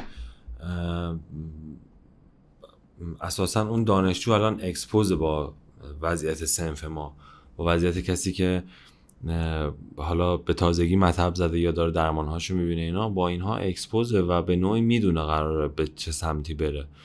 ولی تو این که آره چه دوره‌ای بره، من یه ذره با این حرفت موافقم، به خاطر اینکه کار نکرده و نمیدونه چه چیزی رو علاقه داره و اساسا بعد از اون اگه قرار باشه بره ترک جای کار زیبایی و اینها نیست. چرا یه وقت هست مثلا میره برای دوره درمان ریشه یا دوره پروتز ثابتی بخواد مثلا توی اون شهر محل طرحش، اگر چیزایی که ربط به دانشجو داره من باش موافقم، اما طرف میدونه کوریکولوم مشکل داره، میدونه خوب تو دانشکده یاد میگیره، باید اندشو خوب کنه. یعنی اصلا تمومم که میشه وارد کار کلینیکال بشه، اولین چیزی که ازت میخوان ترمیم و اندو یه روکش خوب میخوان. حالا ایکس هم که در کنارش تجربه هی جمع میشه بهتر میشه روز به روز، اینا ایرادی نداره، ولی مثلا از زیبایی نمیخوان ازش، ولی دارن میبرن این سر کلاس زیبایی. من اتفاقا یه چی میگن، یه ایده نامحبوبی دارم، اینه که اصلا برای دوره ایمپلنت، یعنی مؤسسات انجام نمیدن این کارا، ولی واقعا لازمه اون دندون پزشک مثلا یه تعداد جراحی دندون عقل انجام داده باشه، نحوه فلپ زدن و منیجمنت زخم و اصلا خود دندون عقل انقدر کامپلیکیشن بعدش ممکنه به وجود بیاد که ایمپلنت خیلی کمتر نسبت به اون و یه جوری پوستش کلوف میشه و دستش راه میفته توی جراحی. به نظرم باید یه تعدادی رو حداقل انجام داده باشه بعد پذیرش کنن برای جراحی برای دوره ایمپلنت، یا مثلا کار پروتز انجام داده باشه، جهت‌ها رو بدون موازی بودن یعنی چی، اینا دیوارهای مثلا تراش روکش و اینا رو بدونه چه جوری باید تراش بده و واقعا بدون هیچ دیدی، صرفا اینکه حالا یه مطبی الان زده داره یه دونه اندو میکنه اینا با تجربه کم نره سراغ 100% اون لول قابل قبولش هم نیست. یه چیزی هم من اشاره میکنم، شاید درصد ربطش به بحث الانمون شاید 15% باشه، ولی 3 بار رفت ته ذهنم به زور آوردمش جلو که دوباره یادم بمونه. یه دوگانگی اتفاق افتاده جدیدن که به نظرم 150% داره به دندونپزشکای جوان آسیب میزنه. چیه دوگانگی؟ توی پرانتز دم آرش تاریان گرم که همین چند وقت پیش بود، فکر کنم هفته گذشته بود، یه استوری گذاشت و من ریستوری هم کردم که من گفت آقا من کلینیک کار میکردم یه رابردم نبستم. این ذهنیت کمال طلبو تو دندونپزشکای جوان ایجاد کردن، حتی همونایی که دارن فارغ التحصیل میشن به کنار، این که ما الان دندونپزشکای با سابقه ای که داریم که الان دارن بهترین کار ممکن رو ارائه میدن و خودشون این رونده رو طی کردن که کلینیکال کار کردن و اومدن جلوتر، اولش خیلی آزادانه و رهاتر و شاید از اون قاعده 100 با فاصله تر کار رو انجام دادن اومدن جلو و الان تو اون لول قرار گرفتن. ما اومدیم میدونیم وضعیت مملکت چجوریه، میدونیم وضعیت جامعه دندونپزشکی چجوریه، هم میدونیم که دندونپزشک جوان اگر میخواد مطب بزنه خودش رو جمع جور کنه چقدر کار سختی الان جدیدن باید انجام بده برای این کار. هم از اون طرف این وسواس کار کلینیکال رو به جای یک کار کلینیکال تبدیل کردیم به ارائه کیفیت کار مطب در کلینیکال. طرف درآمد مناسب نداره. من اینو نمیگم، این بهترین کارا وجدانی و علمی درست ترین کاره که طرف بره هزینه کنه برای اینکه بخواد مثلا ادوانس ادهزیو کار کنه تو کلینیک، ولی خیلی اشتباهه برای کریر کار خودش. چقدر هزینه یا عالمه باید هزینه بکنه، اونم برای کسی که داره میاد کلینیک کار انجام بده و توقعش از درمانش خیلی پایین‌تر از توقع کار مطبه. یعنی ما شاید فکر کنم خودت هم برخوردی به اینجور مریضا که مثلا طرف میاد پیش من اینجوری که براش دارم درمانی انجام میدم که مثلا میدم 10 سال براش کار میکنه، ولی اینجوری که دکتر حالا 2 سال هم کار کنه من راضیم. طرف میدونه پا کجا میذاره برای گرفتن کدوم درمان. و بچه‌ها جوونو میگم وسواسی ترین حالت ممکن به کار تو بهترین حالت کیفیت ارائه دادن، در حالی که اگه اون صد نشه حالشون بده، اذیت میشن که دارن فلان کار میکنن. و بالا دستی‌ها منظور کسایی که تجربه بیشتری دارن بالا سرش که آقا بهترین کار رو ارائه بده، من خوشحال میشم تو داری تو کلینیک رابردم میبندی، باری کلا که فلان کلمپو رفتی خریدی. خب داره عقب میفته طرف از اون به مطب رسیدنش. یعنی اون خرجی که باید جمع میکرد خوش آماده کنه تو مطب اون درمان ارائه بده رو هی داره خرج میکنه تو کلینیک و اون عایده هم نداره. یعنی من الان ابایی ندارم بگم من دارم 40% کار میکنم تو کلینیک، یعنی 60% برای کلینیک 40% برای منه. تو یه سری جا میدونم که بهم بچه‌ها پیام میدن میگن من 20 خورده درصد میدونم جای کار میکنم. حتی کلینیکی میشناسم باز داره 30% کار میکنه و حتی پایین‌تر. طرف خب داره چقدر زور میزنه، چقدر کار میکنه، چقدر مریض میبینه، چقدر در میاره برای اون کلینیک چقدر دست خودش برسه و باز داره با اون چیزایی که شاید زود یه مقداری شروع کرده درمانهای بروزی یعنی به نظرم در نهایت باید بریم سمتش. بروز بودن مهمترین چیزیه که علم میتونه ارائه بده. همونطور که قواعد صدی نداره تو باید باز اون بروزه رو ببری جلو. ولی این اون وسواسیت ذهنی که اتفاق افتاده و اون کمال طلبی در ارائه کار، اونم تو محیطایی که توقع نمیره داره عقب میندازه بچه‌ها رو. یعنی ما همینجوری نسل ما عقبه نسبت به این قضیه.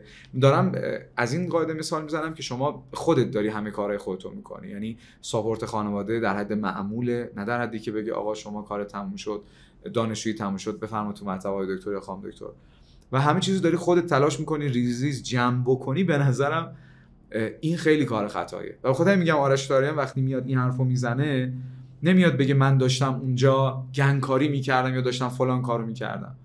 طرف رول پنبم که میذاره حواسش هست آب نره، مثلا مینای آندرماین میبینه حواسش هست حذف کنه، ریداکشن کنه کاسپو، کار خوب تحویل بده.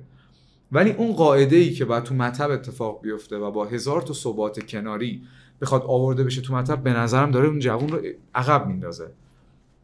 من روی این قاعدهش میگم، ولی با اساس اون کار مشکل ندارم و میگم این داستان از این قرار مشکل داره که با تجربه تشویق میکنن بچه‌ها اینجوریان که خب پس داریم کار درست ارائه میدیم دیگه، و اون هزینه خرج جای دیگه میشه، متفرقه میشه و هی عقب‌تر میافتن از مطب. چون ما هممون میدونیم در نهایت وقتی مطب بخوای کار بکنی خیلی جلوتری از زندگی تو هر اتفاقی که میخواد بیفته تا اون کلینیکی که داری اونجا جون میکنی. دیروز دکتر فقیهی اینجا بود، بعد ایشون خودش یک کوله، اصلا این کولش مثلا که معروف شده توش وسایل و اینا با خودش میبره کلینیک و خب دیروز با من گفت مثلا حالا به اون صورت گین مالی بر من نداره، ولی من میخوام دستم راه افتاده باشه که تو مطب خودم روونتر این کارو انجام بدم و آماده باشم.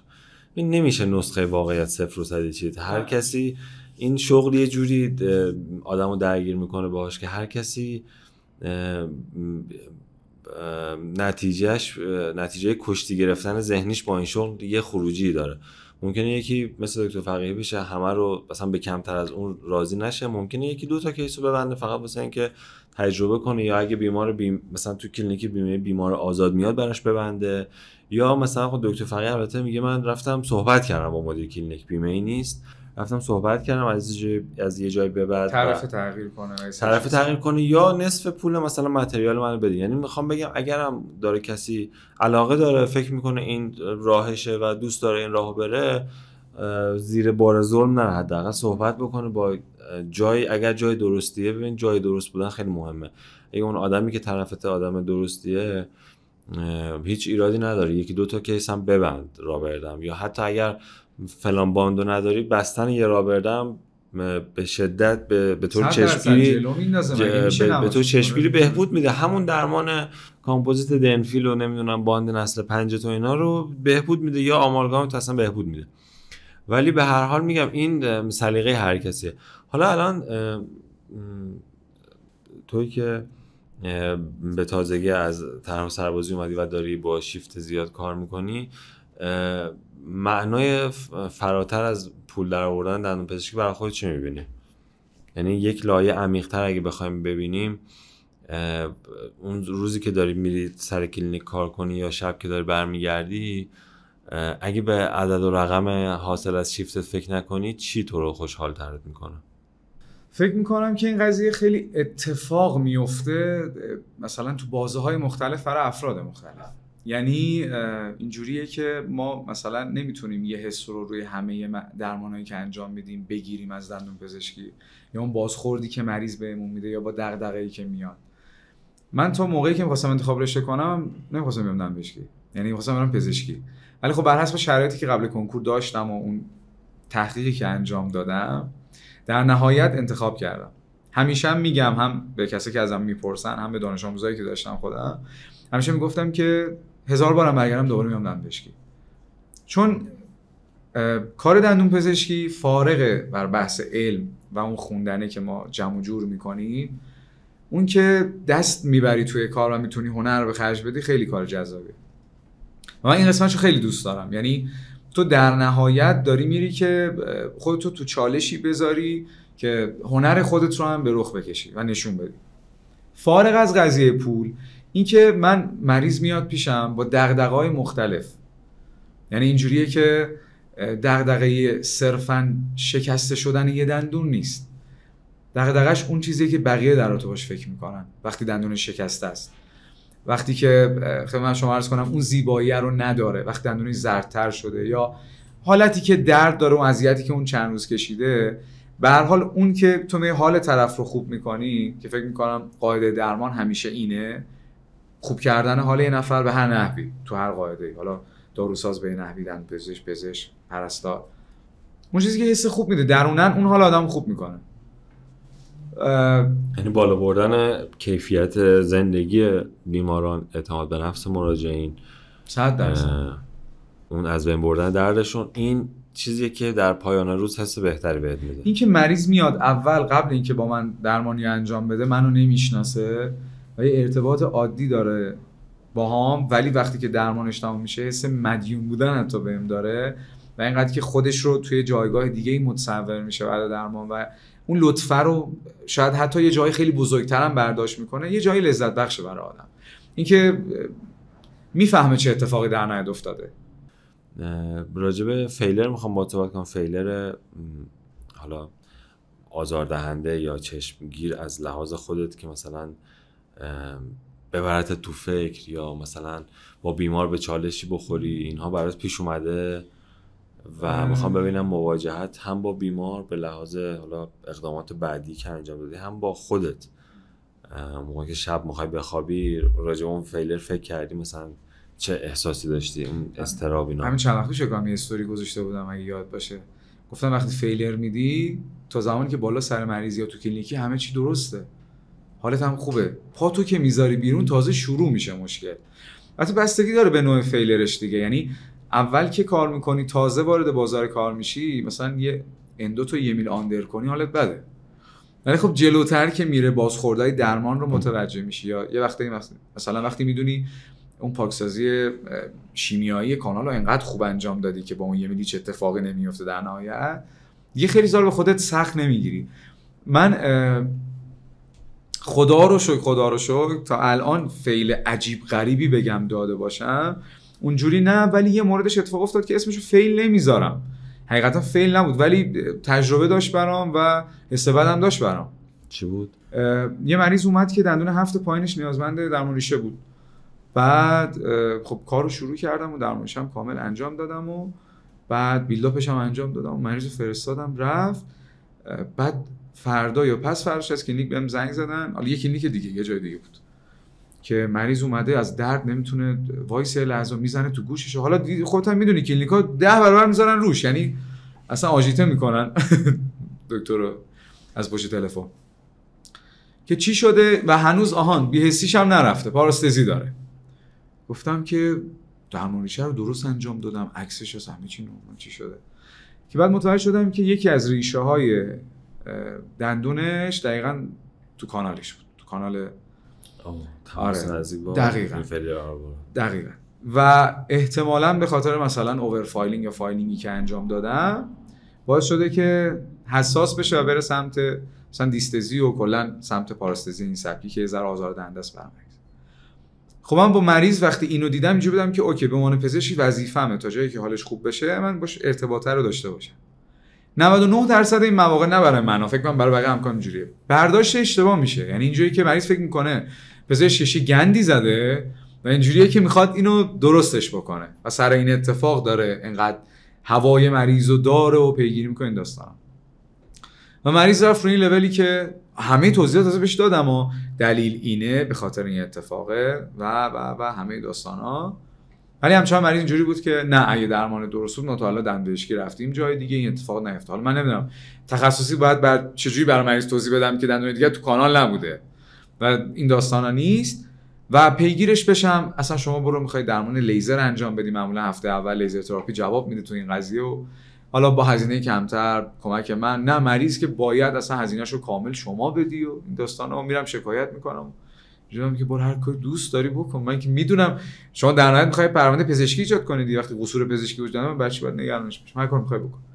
ولی خب فکر میکنم یه جلسه لیزر مریض رفت و یه مقدارم فاصله گذشت کلا دیگه پیداش نشد. یعنی اینجوری فکر میکنم دیگه اون آثاره کم کم برطرف شد. حالا شانس من بیلداپش هم که بلند بود نیومد زود کوتاه کنه، 2 روز فرصت داد. اون درد تروماتیک اوکلوژن هم بهش اضافه شده بود دیگه، مقدار تو شرایط بدتری بود. ولی خب این چیزی بود که اذیت کننده بود. ولی فیلای دیگه‌ای که بگم عجیب غریب دادم اونجوری نه خدا رو شکر نشد. مثلا فرکچر و اینا خیلی کم خدا رو شکر تا اینجا بوده، خیلی سعی کردم رعایت بکنم ولی خب تا اینجا همه چی خوب بوده. اگه دندون پزشک نمی‌شدی چیکار می‌شدی؟ تازگی داشتم بهش فکر می‌کردم. قبلا که ازم پرسیدم گفتم یا آشپز می‌شدم یا آرایشگر، چون همچنان هنر و اینجور چیزا رو توش داره و حال میده بهم. ولی تازگی داشتم نگاه می‌کردم که مجسمه سازی هم خیلی چیز جالبیه. نه مجسمه‌ای که میشینن با گل درست می‌کنن، سنگ می‌تراشن. مجسمه‌های بزرگی که هست مثلا توی اروپا تو موزه و اینا هست، خیلی کار خفنیه. و داشتم به این فکر می‌کردم که مثلا ما به عنوان درمانگر دندون درست می‌کنیم یا اصلا جراح قلبم باشیم، وقتی قلب عمل می‌کنیم به هر حال نتیجه عملمون یه روز از بین میره، یا دندون از بین میره یا خود شخص از بین میره دیگه. اون سنگو که من اگر بذارم سالیان میمونه. یعنی فکر کنم مثلا خیلی از خودم میتونم. خیلی غبطه برانگیزه. شما یه مثلا میری یونان یا مثلا ایتالیا یا همین تخت جمشید خودم مثلا چرا راه دور بریم، میبینی که چه زوایایی رو، چه معماری رو در آوردن رو سنگ و همچنان هم هست. خیلی عجیبه. بخاطر همین میگم واقعا اگه میومدی چنین مجسمه‌ای میتراشیدی، هر وقت هم که خودت میرفتی تا سالم، اون سنگ نمیره به این راحتی. نه تجزیه میشه نه از بین میره و همینجوری ادامه پیدا میکنه. گفتی به زمینه‌های هنر علاقه داری، به یعنی در کنار کار دندون پزشکی اینجوری بپرسم، در کنار کار دندون پزشکی چه زمینه‌های دیگه فعالیت میکنی؟ قبلا که خب علایق مختلف رو دنبال میکردم، مثلا که خانواده من و بچه‌م که بودم انقدر شر و شور بودم، مثلا تایم تابستون همش میذاشتن کلاس تابستونی، شنا، مثلا فوتسال، فوتبال، نمیدونم پینگ پونگ، کلاس کامپیوتر، همه چیز. بعد جلوتر من خیلی موسیقی جذبم کرد از دوران راهنمایی فکر میکنم که دیگه گروه سرود از اون تایما شروع شد، علاقه در من زیاد بود، زیادتر شد. زمان کنکور خب یه مقداری همه چی رفت سمت درس و همچنان داستان موزیک بود. بعد که وارد دانشگاه شدم، حالا به یک سری اتفاقات دیگه خیلی جلب این شدم که جدی‌تر دنبالش کنم، این که برم سولفژ یاد بگیرم و داستان این چیزایی که من به موسیقیه. و الان در حال حاضر جدا از بحث دندون پزشکی دارم موزیک کار میکنم و دارم کار خودمو جمع میکنم که ان شاءالله جمع جور شد و اینا دیگه شروع کنم به پخش کردن. و شاید یکی از دلایلی که در آینده باعث بشه تو ایران بمونم همینه که تو اون قسمت موزیک من توی شرایطی قرار بگیرم که بخوام بمونم، اونجوری شه. حتی اون خیلی میتونه نتیجه مثبتی داشته باشه تو این قضیه اگر اون مسیر برام باز شه. و اینکه معمولا تایمای خالی اگر داشته باشی در طی روز یا هفته رو با چی پر میکنی؟ یا ورزش میکنم، معمولا باشگاه میرم، یا سعی میکنم بذارمش من برای موزیک. گیم هم خیلی بازی میکنم، یعنی من واقعا تو خونه اگه تایم داشته باشم قطعا گیم بازی میکنم. با PS5 یعنی؟ نه من موس و کیبوردم. من از قدیم بودم با موس و کیبورد و با لپتاپ حالا ترجمه میکنم. سه تا از بهترین بازی‌ها که تا الان بازی کردی چی بوده؟ چقدر سوال سخت. دکتر فقیهی باور میشه من این سوال ازش پرسیدم 3 تا بازی بهم گفت؟ راحت گفت؟ آره. خب قطعا اون چیزی که بیچاره کرد منو به مرز سکتم منو رسون 2 تا 2 که اونو قطعا میگم. یکیش 2 تا 2 بخاطر اینکه یک دنیایی برات باز میکنه قشنگ و فرا از گیم میره، خیلی بزرگتر میشه برات، میخندی، باشه امکان داره اشکت در بیاد، به مرز سکته از عصبانیت برسی، هیجاناتت رو تخلیه کنی، جایزه بهت بده، جایزه خرجش کنی، همه چی. یکی 2 تا 2. بعد بازی سبک استراتژیک رو کلا خیلی دوست دارم، یعنی مثلا برای خیلی قدیم‌تر بازی مثل جنگ‌های صلیبی و نمیدونم ژنرال و این چیزا تقریبا بازی نیست بازی نکرده باشم، چون با کنسول‌های مختلفم بازی می‌کردم. ولی مثلا 3 تا بخوام بگم همین 2 تا 2، بعد تام رایدر و خدمت شما عرض کنم گاد آف وار. این 3 تا به نظرم اینه که بازی کردم همیشه تو ذهنم میمونه، برام این 3 تا از همه جذاب‌تر. و اینکه بزرگترین ترست چیه؟ اگه قبلا ازم اینو میپرسیدی میگفتم مرگ. الان چی؟ از دست دادن عزیزامه بیشتر. یعنی اینجوریه که دوست ندارم عزیزامو از دست بدم. شاید یه جهت فکر میکنم خودم زودتر از اونو بمیرم خیلی برام قابل قبول تره. اینم اینا خودخواهیه دیگه، یعنی باز اونا تحمل کنن تو تحمل نکنی، یه نوع خودخواهیه. ولی فکر میکنم الان در حال حاضر دوست ندارم به هیچ عنوان عزیزامو از دست بدم و مرگ اگه قبلا بود الان دیگه واسم اونجوری نیست. یعنی از مرگ نمیترسی؟ نمیگم نمیترسم، فکر نمیکنم آدمی باشه که نترسه، یا شاید آدم 25 ساله یا 26 ساله‌ای فکر نکنم باشه که نترسه از این قضیه.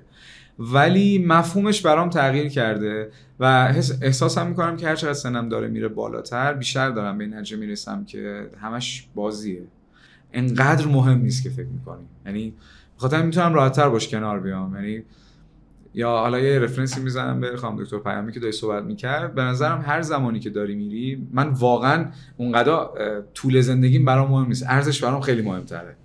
و اگر واقعا کاری که دوست دارم انجام داده باشم یا تجربه‌ای که دوست دارم داشته باشم، برام مهم نیست 50 سال باشه، برام مهم نیست 60 سال باشه، چون تو در نهایت میخوای بیشتر اون کنی که زندگی کنی. زندگی کردن مفهومش مهمه، چجوری داری زندگی میکنی. خودم همین دارم میگم، نه هر تایمی که اتفاق بیفته باید بپذیریش دیگه، کار دیگه نمیتونی بکنی. بعد از مرگ فکر می‌کنی چی میشه؟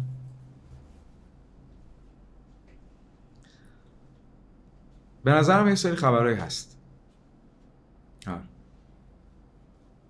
حالا به چه نوعی؟ به این نوعی که من شنیدم و میگن فکر نمی کنم این مدلی حالا باشه، ولی فکر نمی کنم همه چی تموم شه و یه سیاهی مطلقی اتفاق بیفته. حالا نمیزنم تو فلسفه تناسخ میشه، اصلا کارونه ندارم، ولی فکر میکنم ادامه ای داره. فقط امیدوارم اگه ادامه ای داره دوباره برگشتن نباشه. اصلا اینو دوست ندارم، حتی در قالب دیگه ها. یعنی دوست ندارم مثلا در قالب یه آدم دیگه دوباره بخوام زندگی کنم یا بخوام در قالب یه حیوان دوباره تجربهش کنم. دوست دارم یه لول جدیدی باشه، لول بعدی واقعا باشه و مثل این نباشه زیاد. اگه برگردی به سال 5 تحصیلت، فکر میکنی محسن حیات بخشی که اون روز ببینی رو چی بهش میگی؟ فکر نکنم چیز خاصی بشه، یه سری توصیه های جزئی بهش میکنم. مثلا در تو موزیک بهش میگم چی کار بکن، مثلا فلان کارو بکن، ول نکن، اون تجربه رو زودتر ایجاد کن. یا در رابطه با دوست داشتن خودم خیلی بهش سفارش میکنم، میگم یه ذره تلاش تو اون تایم بیشتر کن. هر چقدر جلوتر بره سخت‌تر میتونی خودتو دوست داشته باشی اگه تو تایم‌های پایین‌تر ایجاد نکرده باشی. یعنی ازش میخوام که بیشتر دوست داشته باشه خودشو. و اینکه چون من زندگی الانی که دارم و تقریبا 5-6 سال پیش چیده بودم و همیشه برای خودم نقطه‌هایی میذارم که 10 سال بعد کجا باشم، 5 سال بعد کجا باشم، و خدا رو شکر داره فعلا اون روالی که مد نظرم بوده براش فکر کردم جلو میره. فکر نمی‌کردم، یعنی فکر نمی‌کنم چیزی باشه که برام بهش بگم اونجا رو تغییر بده فلان کار بکن. اون چیزی که نوشته تا الان اون مسیری داره میره جلو، یعنی بد ننوشته، ولی نسبت به یه سری چیزهای جزئی فقط بهش پیشنهاد میکنم که بتونه حالش خوب باشه، بتونه بیشتر استفاده کنه از اون لحظه. 3 سال بعد نقاطی که گذاشتی کجاست؟ 3 سال بعد 3 سال بعد یا نزدیک رفتنشه که دیگه داره همه مقدماتشو فراهم میکنه برای اینکه بره و خودشو آماده بکنه، یا 3 سال بعد مطبشو داره. این دقیقا همون جدا شدن شاخه‌های اون مسیر است که از قبل چیده بودم و نمیدونم الان که دقیقا قراره کدومش باشه، ولی باز نقاط وجود داره، نقطه نیست ولی نقاطی براش گذاشتم که کدوم، و این مسیر در نهایت مشخص میکنه که محسن 3 سال بعد اونجا یا نه. من مثلا محسن 20 سال بعدم بهش فکر کرده بودم، ولی یه وقتایی شرایط کشوری سه چیزا ناامیدت میکنه از اون چیزی که چیدی، که چقدر در دسترست اون کار رو انجام بدی. در نهایت من خودم به شخصه کلا آدمی نیستم که چیزی رو میخوام راحت ولش کنم، اصلا اینجوری نیستم. به خاطر همین اون نقاط رو هیچ وقت از بین نمیبرم، ولی اینجوریام که ببینم میتونم راه جدیدی براش باز کنم و اون نقاط هنوزم انقدر برام مهم هست بعد از گذشت زمان که این کار انجام بدم یا نه. یه چیز کوتاه هم میگم، اینکه همین چند روز پیش وقتی شروع کردم به اینکه آقا جوون دندونپزشک که الان خیلی شرایطی سخته، چند تا پیج اینجوری بودن که قرقره و ناامیدی تزریق کردن و فلان و غیره. من اول پادکستمون هم گفتم من به خودت گفتم من کمالگرایی دارم، یه جاهایی حتی مثلا سمت OCPD میره، شاید به سمت اختلال هم بره، ولی مثلا هیچ وقت فلج نشدم سر کمالگراییم که کاری انجام ندم، بگم چون صدش نیستم اصلا نمیتونم برم سمتش، چون فلان نمیشه، شرایط خوب نیست، اصلا نباید انجامش بدم. اتفاقا 1000 تا کار کردم. خب و سر این قضیه من هیچ وقت اینجوری نبودم بگم دندونپزشک جوون باید ناامید باشه نسبت به مسیری که داره. پیامش هم میاد سمتم اینجوریه که اگه دندونپزشک اینجوریه باید چیکار کنیم. همه بحثم اینه کسی که الان داره وارد فضای جامعه دندونپزشکی میشه، وارد بازار میشه، بدون داره وارد چی میشه، از اون چیز قشنگی که براش اتفاق افتاده اون تو ذهنش نباشه، تو ذوقش میخوره، امکان داره هدفشو تغییر بده، امکان داره یک سری کار دیگه بکنه، بدون داره میاد چجوری باید رقابت کنه، بدون داره میاد چی باید براش مهم باشه، بدون داره میاد چی رو اولش از دست میده، چی رو به دست میاره. همه سختی‌ها رو بدونه و در نهایت که میدونه مثل من فول شیفت کار کنه، پول جمع بکنه، به امید اینکه اون چیزی که دوست داره رو انجام بده. و این خیلی مهمه.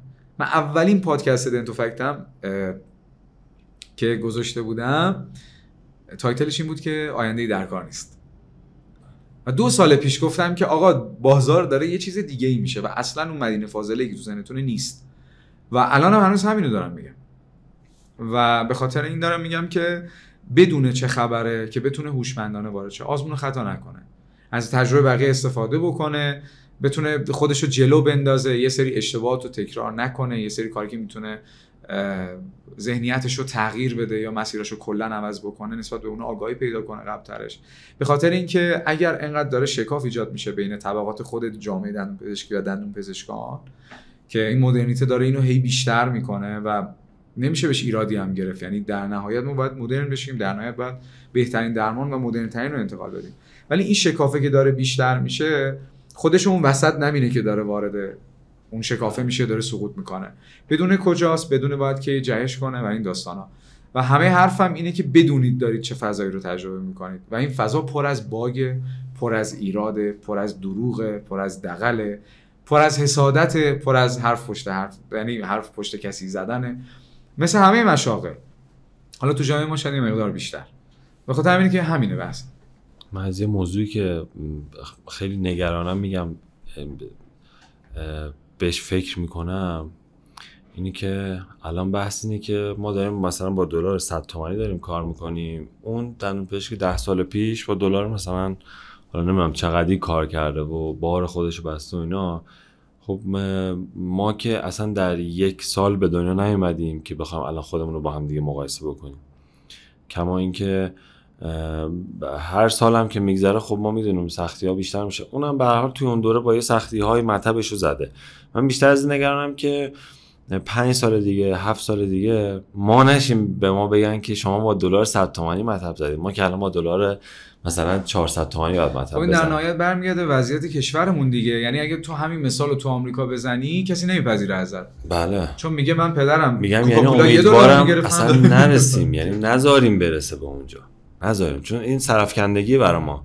ببین مثال میگم سال، حالا اینجاشو احتمالاً حذف میکنیم، ولی سال مثلا دهه 50 آدمایی که همسن من و تو بودن یک کنش سیاسی اجتماعی رقم زدن که ما الان داریم تو پسا کنش زندگی میکنیم دیگه. مثال میگم ما نباید بذاریم این انرژی جوونی بگذره و فقط صرف این پول در آوردن و اینا بشه و بعد دوباره 7 سال دیگه بریم تو نقش قربانی واسه نسل بعدی.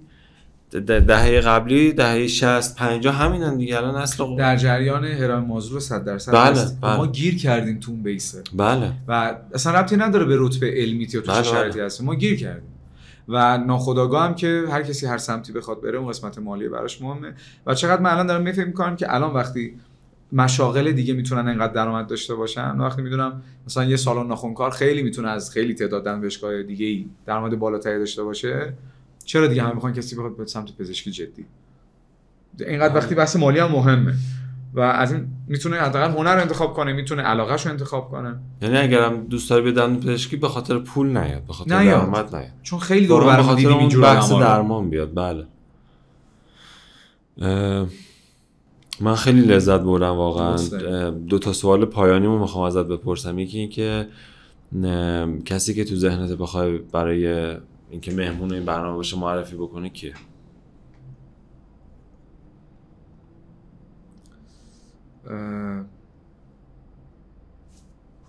شخص خاصی جدی تو ذهنم نیست. حتما باید بگم یه نفر رو جدی دارم میگم. آخه از چه جهت باید بهش فکر کنم که قرار حضور داشته باشه، چه کمک کنه؟ چند قسمت از برنامه‌های ما رو دیدی؟ کلا 6 قسمت برنامه، درسته؟ خب من 3 تاشو بگم. 3 تاشو دیدی. خودت هم که اومدی صحبت کردی. اگه بخوای بین این 4 به جز خودت 3 نفر دیگه یه نقطه مشترک پیدا کنی و اونو وصلش کنی به نفر دیگه. اون کیه؟ من میگم مریم حسینی. میاد به نظرت؟ نمیدونم حقیقتا ولی فکر میکنم که اونم حرف زیاد برای گفتن داره و چون ما وقتی با هم هستیم خیلی حرف میزنیم در تو غذای مختلف و حتی ماهان فاتح، یعنی من حتی میگم مریم حسینی حتی ماهان فاتح برسه ماهان میاد؟ ماهان قطعا نمیاد. با اینا که من خب میدونم نمیاد، ولی من خیلی دوست دارم فواد شهابیانم صحبت کنه، ولی فارغ از بحث علم، یعنی بله از تجربیاتی که گذرونده و چیزایی که داره احساس میکنه، چون خیلی تجربیات به نظرم فارغ از علم داره که ما جنبه‌اشو نمیبینیم و شاید به خودمون تک و توک میگه توی دایره که به خودمون با ارتباطی که داره بهمون میگه، ولی هیچ وقت جامعهش اونجوری نشنیدیم. فواد شهابیان به نظرم خیلی متفاوته. این کاراکتر در پزشکی به نظرم خیلی متفاوته. اون تیکای طنزی که توی استوری روزانه‌اش داره واقعا خلاقه این آدم و محتوایی که جدیداً داره تولید میکنه فلسفی با ای آی که داستان درست کرد. مثلا یه اتفاقی شد خیلی جالبه. و اینکه کاژه خودت کجاست؟ به این سوالت فکر کردم قبل اینکه برنامه بیام و خیلی دنبالش گشتم. دیدم مثلا جواب تیپی که پدر مادر رو نمیدونم پارتنر رو اینا براش ندارم. من موقعی از زندگیم که خودم خیلی دوست داشتم و پشت خودم بودم، امن‌ترین محیطی بوده که من تجربه کردم زندگی خودم. یعنی میذارم این رو بهت بگم، محسنی که خودش رو دوست داره، خیلی دوست داره، تو اون بازه خیلی دوست داشته، اون امن‌ترین تایمی بوده که من تجربه داشتم از یه محیط امن با خودم، چه بیرونی چه درونی. یعنی اونجا که با خودت خلوت کردی و دارید احتمالاً ترمیم میکنی، التیام میدی زخماتو، من دارم اینجوری میشنوم، تایمی بوده که خودم دست از دشمنی با خودم برداشتم، دست از فشار وارد کردن به خودم برداشتم و من مقداری دوست داشتم خودمو. اون بازه انگار توی محیط امنی بودم و اون حسه رو بهم داده که حالم خوبه، یعنی خودمو دارم. من 99% اوقات خودمو ندارم، یعنی در کناری که بقیه نسبت قضاشه من خودم با خودم خوب نیستم. خب اون تایمایی که این اتفاق برام افتاده خیلی حالم خوب کرد. ان شاء الله این تایما برات بیشتر بشه. تمام تلاشم همینه واقعا. یه بخشش از اون کمال طلبیه میاد واقعا. 100%. اون خطکش آهنینی که تو رو خودت میذاری اون نمیذاره شاید از بعضی از نقص‌هایی که هر کسی تو خودش داره. آدم‌ها با زخماشون زیبان دیگه، جنگجوها میگن با زخماشون زیبان. این امیدوارم اون تایمایی که تو کاژه هستی برات بیشتر بشه. خیلی خوشحالم. ما برنامه خیلی سخت و ناجور جور شد و میدونم از یه جای دیگه زدی اومدی اینجا. دمت هم گرم. خیلی حال کردم. خیلی خوشحالم که اومدم با هم دیگه صحبت کردیم. واقعا امیدوارم که مفید بوده باشه برای کسی. عالی بوده. دست در نکنه. تشکر.